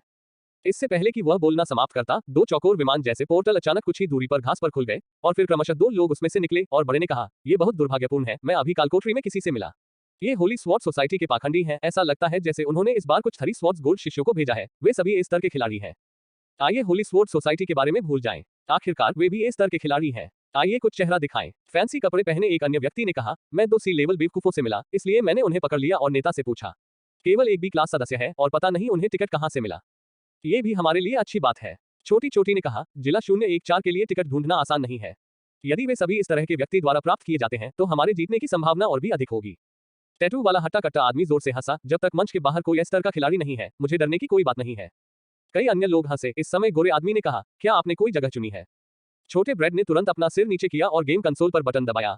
सामूहिक विनाश के हथियारों के वितरण के अनुसार देश वाई को क्षेत्र 014 में सबसे मजबूत होना चाहिए, उसके बाद देश बी और देश एक्स का स्थान है, लेकिन देश एक्स के पास है सबसे बड़ी आबादी और सुपर क्रॉप मालिकों की उत्पत्ति यही अधिक होने की संभावना है। यदि किसी देश में परेशानी हो तो उस स्थान पर जाए जहां बहुत सारे लोग हों। फूलों के कपड़े पहने आदमी ने कहा, 3 अत्यधिक आबादी वाले शहर हैं, मुझे देखने दो कि किसे चुनना है। छोटी लट वाली उंगली ने अलग अलग अक्षांशों वाले 3 शहरों पर क्लिक किया और अंत में बीच वाले पर बस गई। गोरे आदमी के हाथों में एक गोल जेड प्लेट दिखाई दी जिस पर 6 हीरे के आकार के खांचे थे और ब्रेड्स ने हीरे के आकार के जेड के टुकड़ों को खांचे में डाल दिया। गोरे आदमी ने आंख के आकार के उभार को बीच में घुमाया और जेड प्लेट तुरंत प्रकाश की एक चौकोर किरण की ओर मुड़ गई, हवा में प्रक्षेपित हुई और किरण के अंत में एक दरवाजा बन गया और अंत में विशाल सागर के पार का दरवाजा ऊंची इमारतों से भरा एक महानगर था। आइए डिस्ट्रिक्ट 014 में नए दोस्तों को नमस्ते कहें। गोरा आदमी अपने कपड़े थपथपाता हुआ अंदर चला गया, उसके पीछे बाकी 6 लोग भी चले गए। एक निवेश खींचते हुए, ऐसा लगता है कि 100 लोगों के लिए एक छोटा सा पदोन्नति का अवसर है। यदि परिस्थितियां अनुमति देती हैं तो कृपया मदद करें, धन्यवाद। अध्याय 124 स्थिति में अचानक परिवर्तन। हाल ही में देश वाई में दंगे हुए हैं। बड़ी संख्या में अज्ञात आतंकवादियों ने हथियार लूट लिए और अंधाधुंध नरसंहार किया। अधूरे आंकड़ों के अनुसार 11 शहर युद्ध की आग में जल गए हैं। देश वाई का कहना है कि यह अब तक का सबसे भयावह अत्याचार है। ये शताब्दी उद्धरण चिन्ह ... कई उच्च रैंकिंग अधिकारी एक ही समय में अपने घरों से गायब हो गए और उनके ठिकाने अभी भी अज्ञात हैं। देश बी के सर्वोच्च शासक ने कहा कि वह देश बी के आदेश को बाधित करने वाले इस आपराधिक कृत्य के खिलाफ कड़ा प्रहार करेंगे। देश के सर्वोच्च शासक एस और उनके परिवार की विला में दुखद मृत्यु हो गई। उद्धरण चिन्ह ... देश एच में एक सप्ताह के भीतर 29 नरसंहार हुए। पश्चिम देश में यात्रियों से भरे 7 विमान हवा से गायब हो गए। उद्धरण चिन्ह ... देश उत्तर में सुनामी ने देश का 1/3 हिस्सा जलमग्न कर दिया। उद्धरण चिन्ह ... अचानक दंगे और अपराध दुनिया में उथल पुथल का कारण बन गए हैं। विभिन्न देशों में अक्सर अपराध हुए हैं। विकास के अग्रदूत होने का दावा करने वाले पंथवादी हर जगह फैल रहे हैं। इंटरनेट मंच पर कुछ लोग परमाणु आधार को नष्ट करने का दावा करते हैं और कुछ विशेष जानकारी प्रदान करें। जू हुओ ने गाड़ी चलाते समय प्रसारण को समायोजित किया। कुछ ही दिनों में सभी सार्वजनिक चैनल, टीवी और इंटरनेट प्लेटफॉर्म लगभग पूरी तरह से दंगों की खबरों से भर गए। कुछ को छोड़कर जो खिलाड़ियों के कारण हो सकते हैं, उनमें से अधिकांश देश में हुए दंगों के कारण हुए। लोगों द्वारा शुरू किए गए अत्याचार जैसे डकैती और हत्या, राज्य संस्थानों पर हमले, बड़े पैमाने पर प्रदर्शन और विरोध प्रदर्शन, और यहाँ तक कि कुछ छोटे देशों में राजनीतिक युद्ध भी। फ्यूज जलने के बाद बहुत ही कम समय में पूरी दुनिया अराजकता के भंवर में शामिल हो गई, जिसमें वे शहर भी शामिल थे जहां से वह गुजरा। हालांकि देश ने तुरंत सेना और सशस्त्र पुलिस भेज दी, लेकिन अभी भी बेकाबू कारक है। शहर में अक्सर विस्फोट होते रहते हैं, बड़ी संख्या में निवासी शहर से भाग जाते हैं और जिन लोगों के पास जाने के लिए कोई जगह नहीं होती वे शहर में रहने की आपूर्ति लूट लेते हैं। खूनी घटनाएं अक्सर होती रहती हैं। कई बार कार्रवाई दोबारा हुई है। शहर जितना बड़ा है उतना ही अनियंत्रित है, विशेषकर समुद्री शहर के पास के कुछ शहर बन गए हैं और किसी को भी प्रवेश करने या छोड़ने की अनुमति नहीं है। सभी समस्याएं, जब तक कि वे इतनी बड़ी न हो कि किसी शहर की सभी हिंसक एजेंसियों को दबाया न जा सके, अन्यथा उन्हें आंतरिक रूप से पचा लिया जाना चाहिए। ये देखकर कि हैशी आने ही वाला था, वांग चाओकिंग पिछली सीट पर सिकुड़ गया और डर के मारे कहा, भाई चलो हैशी न जाएं, हो सकता है कि वे विदेशी खिलाड़ी हमले के लिए विशेष रूप से बड़े शहरों को चुनेंगे। इसके अलावा हैशी सर्वश्रेष्ठ में से एक है तटीय क्षेत्र। ऐसे आर्थिक महानगर में बुद्धि और शिक्षा वाले अनगिनत लोग हैं और ऐसे कई खिलाड़ी होंगे जो पहले परीक्षण में बच गए, और जब कोई लड़ना शुरू करता है तो हम तोप का चारा बन सकते हैं। आने वाले खिलाड़ियों की संख्या बड़ी नहीं है और बड़े पैमाने पर आमने सामने की लड़ाई नहीं होगी। कुछ निचले स्तर के खिलाड़ियों और राज्य मशीनों का उपयोग किया जा सकता है और कोई जल्द ही बात करने के लिए आएगा। जू हुओ ने आगे देखा, उसकी अभिव्यक्ति ज्यादा नहीं बदल रही थी। इतने सारे शहरों से गुजरते हुए उन्होंने कुछ अधिक खतरनाक शहरों का निरीक्षण करने के लिए एक चक्कर भी लगाया। प्रारंभिक अराजकता के बाद अधिकांश स्थानीय विकासवादियों और कानून तोड़ने वालों ने मोर्चा संभाला और स्थिति अभी भी नियंत्रणीय सीमा के भीतर थी। इससे पता चलता है कि आउटर जोन के ज्यादातर खिलाड़ी टिकट और कॉपी के साथ फंसे हुए हैं। वास्तव में जो मुश्किल है वह है कुछ उन्नत खिलाड़ी। वे विभिन्न माध्यमों से प्रवेश कर सकते हैं। अगर उन्हें सुपर प्रॉप्स नहीं मिले तो मुझे डर है कि वे एरिया 014 नहीं छोड़ेंगे। इससे हमारा क्या लेना देना? वांग चाओकिंग ने उसकी बाहों को गले लगाते हुए कहा, मैं बस जीना चाहता हूँ। जू हुओ ने उसे नजरअंदाज कर दिया, अपनी आईडी दिखाने के लिए चौकी पर गया और हैशी में प्रवेश किया। हैशी एक सुपर महानगर है और शहर अपेक्षाकृत स्थिर है। सड़कों पर बहुत सारे वाहन और पैदल यात्री हैं, लेकिन उनमें से अधिकांश जल्दी में हैं। शॉपिंग मॉल और दुकानों जैसी जगहों पर बहुत सारे लोग हैं। हर कोई टीवी और मोबाइल फोन पर खबरों पर ध्यान दे रहा है। पार्क करने के लिए जगह ढूंढते हुए जू हुओ को अचानक एक रेस्तरां मिला और वह खिड़की के पास बैठ गया। हेलो, आप क्या खाना चाहेंगे? वेटर जल्दी से वहां गया। हुआनो ने कुछ व्यंजन ऑर्डर किए और वेटर ने क्षमाप्रार्थी चेहरे के साथ कहा, यह विशेष मांस आज उपलब्ध नहीं है। शहर बंद है और कुछ चीजें नहीं लाई जा सकती। आप अन्य व्यंजन क्यों नहीं बदल लेते? मैं बाहर से आया हूं और मुझे लगता है कि हैशी बहुत अच्छी है, जू हुओ ने कहा। वेटर ने आश्चर्य से उसकी ओर देखा। मेहमान दूसरे शहरों से आए थे। समाचार में कहा गया था कि कई शहरों में प्रवेश करने और जाने की अनुमति नहीं है। मैं जल्दी बाहर आ गया, जू हुओ ने रुककर कहा। आखिरकार हैशी एक महानगर है, इसलिए यह अधिक सुरक्षित होना चाहिए। ये बात नहीं है, वेटर ने सहमति व्यक्त की। शहर से बाहर के मेरे कई दोस्त कहते हैं कि वे बाहर जाने की हिम्मत भी नहीं करते हैं। कभी कभी घर पर छिप जाते हैं और रोशनी चालू करने की हिम्मत नहीं करते हैं। इसमें इधर उधर भागने की कोई बात नहीं है। दिन के दौरान सबसे भयानक बात यह है कि रात में राक्षस अंदर और बाहर आ रहे हैं। ये वास्तव में डरावना है। लेकिन शहर से एक पत्र, लोग कहीं नहीं जा सकते, वे केवल घर पर छिप सकते हैं और डर सकते हैं। उन अन्य स्थानों की तुलना में हमारा समुद्री शहर बहुत बेहतर है। सड़क पर हर जगह गश्ती कारें हैं और बाहर जाना ठीक है। जू हुओ ने महानगर की प्रशंसा की, एक और व्यंजन जोड़ा और वेटर मुस्कुराते हुए चला गया।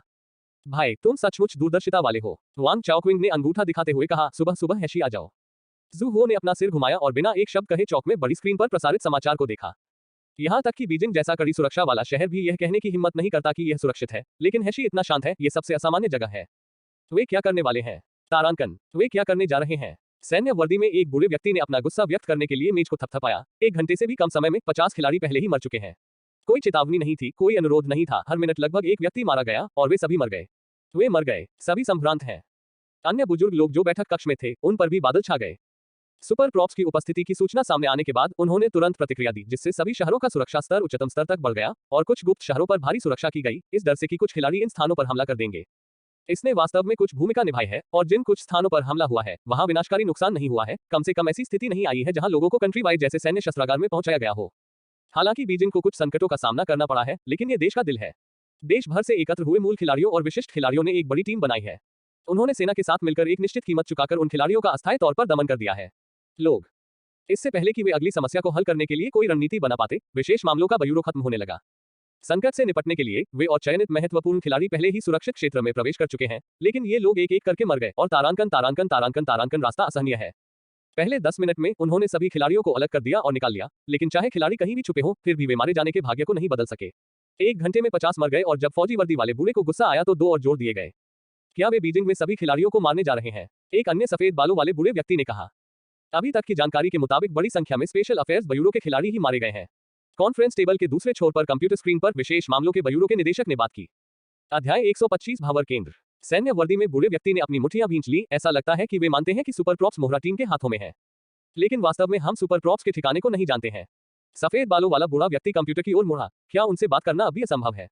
मैंने विभिन्न चैनलों के माध्यम से बातचीत के निमंत्रण भेजे हैं, लेकिन अभी तक किसी ने मुझसे संपर्क नहीं किया है, विशेष मामलों के ब्यूरो के निदेशक ने कहा। लेकिन हमें एक और चीज मिली।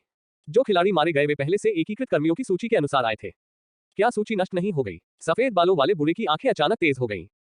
ये वास्तव में नष्ट हो गया था और कोई बैकअप सूची नहीं है, लेकिन खेल का तकनीकी स्तर हमारी वर्तमान उपलब्धियों से कहीं अधिक है। हो सकता है कि उन्हें सूची अन्य माध्यमों से मिली हो। अंदर के भूत से सूची प्राप्त करने की कोई आवश्यकता नहीं है। अभी 2 और लोगों की मौत हो गई, विशेष दूत ब्यूरो के प्रमुख ने रुकते हुए कहा। अगर ऐसा ही चलता रहा तो हमारे पास कई संभावित खिलाड़ी नहीं बचे होंगे। ब्यूरो, अब एकमात्र रास्ता एक सुपर आइटम बनाना और विदेशी खिलाड़ियों का ध्यान आकर्षित करने के लिए सही व्यक्ति का चयन करना है।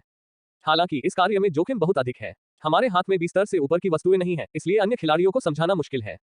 वास्तव में सबसे अच्छा तरीका ये स्वीकार करना है कि एरिया 014 में सुपर प्रॉप्स हैं, लेकिन इस सुपर प्रॉप को रखने वाला व्यक्ति एरिया 014 का खिलाड़ी नहीं हो सकता है।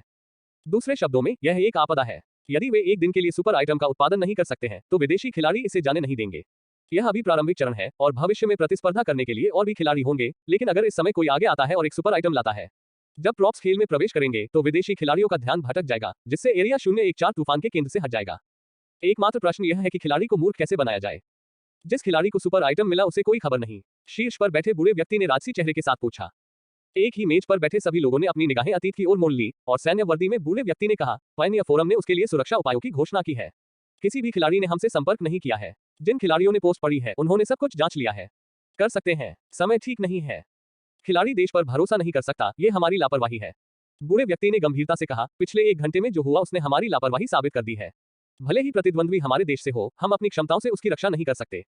एक खिलाड़ी जो 1 महीने के भीतर एक सुपर आइटम प्राप्त कर सकता है, उसे पूरी दुनिया को संरक्षित करना चाहिए। मैं बैकअप योजना को मंजूरी देता हूं। इससे कोई फर्क नहीं पड़ता कि इसकी लागत कितनी है, मुझे इस खिलाड़ी को सांस लेने की जगह देनी होगी। बैठक कक्ष में सभी लोग जमे हुए लग रहे थे। विशेष मामलों के ब्यूरो के निदेशक आदेश स्वीकार करने वाले थे, लेकिन अचानक उनकी अभिव्यक्ति में भारी बदलाव आया। उसी समय मीटिंग रूम में एक फोन कॉल कनेक्ट हुआ। प्रसारण। टीवी स्क्रीन पर समाचार तुरंत काली स्क्रीन पर स्विच हो गया और चमकते कसर के सामने शब्दों की एक पंक्ति तुरंत दिखाई देने लगी। जिला 014 के मित्रों को नमस्कार। इस तरह से आपका स्वागत करना खुशी की बात है। हम शांतिप्रिय विस्परिंग साउंड नाइट्स हैं और मैं लिली सदस्यों में से एक हूं। हम एरिया 014 में केवल एक ही उद्देश्य के लिए आए थे और वह है सुपर प्रॉप्स प्राप्त करना। आखिरकार डिस्ट्रिक्ट 014 में अरबों लोग हैं, इसलिए हमें उम्मीद है कि सभी नए दोस्त मिलकर इसे ढूंढने में हमारी मदद कर सकते हैं। अगले 3 दिनों के लिए मैं क्षेत्र 014 में थर्मल हथियारों के स्रोत को बेतरतीब ढंग से विस्फोट करूंगा। इसके बाद तेल और गैस भंडारण क्षेत्रों और रासायनिक ठिकानों को विस्फोट करूंगा। तो 3 दिनों के भीतर हमें उम्मीद है कि सुपर प्रॉप्स या प्रॉप होल्डर मृगतृष्णा के भीतर दिखाई देंगे। जिला 014 में दोस्तों का विश्वास जीतने के लिए निम्नलिखित आतिशबाजी का समय है। फिर एक उल्टी गिनती और कई चमकते सफेद बिंदु स्क्रीन पर उभर आए। जब संख्या 0 हो गई तो सफेद बिंदु अचानक मशरूम बादल के आकार में बदल गए। सम्मेलन कक्ष में सभी लोग अचानक खड़े हो गए और चेहरे पर लाली लिए हुए स्क्रीन की ओर देखने लगे, लेकिन इस समय स्क्रीन मूल स्क्रीन पर स्विच हो चुकी थी। ठीक 2 मिनट बाद प्रत्यक्ष समाचार सम्मेलन कक्ष में पहुंच गया। मानव निवास से दूर 2 गुप्त ठिकानों में विस्फोट हो गया और पूरा बेस, साथ ही जिन शोधकर्ताओं को निकाला नहीं गया था वे सभी इसकी चपेट में आ गए। टकराना। राजसी बूढ़े व्यक्ति ने अपनी मुट्ठी मेज पर पटक दी और दहाड़ते हुए बोला, उन्हें ढूंढो। दुनिया के अन्य देशों में अब भी यही हो रहा है। दुनिया के लोग जो अभी तक दंगों और अपराधों से उबर भी नहीं पाए थे, तुरंत एक नई बड़ी दहशत में पड़ गए। ये स्वाभाविक रूप से आम लोगों के लिए लक्षित है और यह कुछ अनुभवी खिलाड़ियों, विशेषकर अन्य क्षेत्रों के खिलाड़ियों के लिए एक आह मात्र है। बीजिंग के एक हाई एंड होटल में 3 लंबे मध्यम आयु वर्ग के लोग फ्रांसीसी खिड़कियों के सामने खड़े होकर वाइन का स्वाद ले रहे थे और उनमें से एक ने कहा, विस्परिंग साउंड के शूरवीर वास्तव में प्रसिद्ध पागल हैं और वे जहां भी जाते हैं तबाह हो जाते हैं। जाओ, क्या साधारण दुनिया अच्छी नहीं है? क्या शराब का स्वाद चखना और चाय पीना मजेदार नहीं है? वे ठगों के रूप में पैदा हुए थे और विभिन्न जिलों में खतरनाक सामान बेचते थे, इसलिए वे इसके आदी हो गए हैं। दूसरा व्यक्ति हंसा। इस तरह आप सुपर प्रॉप्स को मजबूर कर सकते हैं। हास्यास्पद। पहले व्यक्ति ने फिर कहा, पिछले 2 दिनों में इस देश के बारे में मेरी समझ के अनुसार उनमें धार्मिकता प्राप्त करने के लिए अपने अहंकार का त्याग करने की एक मजबूत भावना है। यदि सोने का अंडा इस देश से है तो वे वास्तव में खुद ही बाहर निकल सकते हैं। हमें गति बढ़ानी होगी। तीसरा व्यक्ति घर लौटा, उसने एक पेन उठाया और मेज पर रखी सूची में एक नाम पर निशान लगा दिया और काली स्याही वाले पेन द्वारा खरोचा गया नाम बिल्कुल उस पर 50 से अधिक नामों जैसा था। स्याही की बूंदें। उसी समय देशवाय में कहीं एक जलाशय के पास एक बच्चा, जो देखने में ऐसा लग रहा था कि वह केवल 11 या 12 साल का है, इधर उधर उछला और विभिन्न रंगों की औषधि की कई बोतलें पानी में डाल दी। गुस्से में कहा, शूरवीर चले गए हैं देश एक्स। वह सुपर प्रॉप वहां होना चाहिए। जिन फिक्स यू चिकन चोर मर गया है, मैं भी उसके गोल्डन रिट्रीवर को पकड़ने के लिए हैशी जाना चाहता हूं। उसके कुछ मीटर पीछे एक सज्जन व्यक्ति ने अपनी किताब बंद की और ऊपर देखा। उसके उदास चेहरे पर मुस्कान के साथ, आप उसे हरा नहीं सकते। मिस्टर लॉरेंस निश्चित रूप से उसे पकड़ सकते हैं। लड़का पीछे मुड़ा। मिस्टर लॉरेंस नामक व्यक्ति ने उसके पैरों को छुआ। मैं सिर्फ विकलांग पैरों वाला एक मूर्ख हूं। जैसे ही लड़के ने बोतलें और डिब्बे हटाए, वो तुरंत उसके पास वापस भागा और व्हीलचेयर के आर्मरेस्ट पर लेट गया। मैं भविष्य में तुम्हारे पैर को निश्चित रूप से ठीक कर दूंगा। फिर व्हीलचेयर को धक्का देने के लिए इधर उधर गया और मुस्कुराते हुए खुद से कहा, मैं वास्तव में जल्द ही मिस्टर लॉरेंस जितना अच्छा एस लेवल खिलाड़ी बनना चाहता हूं। इसके बाद दोनों वहीं से गायब हो गए। इसी तरह विस्परिंग नाइट्स की हरकतों के कारण दुनिया भर में फैले उच्च स्तरीय खिलाड़ी तुरंत देश एक्स की ओर दौड़ पड़े। उनमें से कुछ सोचते हैं कि उनके पास इसके साथ प्रतिस्पर्धा करने की क्षमता है और वे नहीं चाहते कि विस्परिंग वॉयस के कैवलियर सुपर प्रॉप्स इकट्ठा करें, और उनमें से कुछ सौदेबाजी का हिस्सा पाने के अवसर की प्रतीक्षा करने के लिए यहाँ हैं, या बस जीवंत होने के लिए। लेकिन कारण चाहे जो भी हो, 3 दिन का समय उनके लिए कार्य करने के लिए पर्याप्त है। मृगतृष्णा। जैसे ही चौक की स्क्रीन अचानक टेक्स्ट पर स्विच हुई, जू हुओ ने तुरंत अपना ध्यान केंद्रित किया। जब उन्होंने देखा कि गिल्ड ऑफ साउंड नाइट्स ने हैशी में स्थान निर्धारित किया है, तो उन्हें अचानक एहसास हुआ कि ऐसा ही था। बीजिंग की ये जगह बेहद खास है। अगर वह छुपना भी चाहे तो वहां छुपेगा नहीं। उसे विशेष तरीके से ढूंढने के अलावा विदेशी खिलाड़ियों के लिए सबसे अच्छा तरीका बंधक बनाना और देश से बात करना है, जिससे देश को सभी खिलाड़ियों की जांच करने के लिए आगे आना पड़े। यह आज की स्थिति में संभव है जहां राज्य के पास पूर्ण शक्ति है। इस दौर के साथ यदि कोई निश्चित देश सुपर प्रॉप्स के धारकों को रखना चाहता है तो भी उसे भारी जोखिम उठाना होगा। वह जाने ही वाला था कि अचानक उसने चौराहे पर किसी को चिल्लाते हुए सुना, जमीन काली क्यों हो रही है? टिकट के लिए पूछें, क्या कोई अनुशंसा टिकट या मासिक टिकट है जिसके लिए आप मुझे वोट कर सकते हैं? Thanks for listening.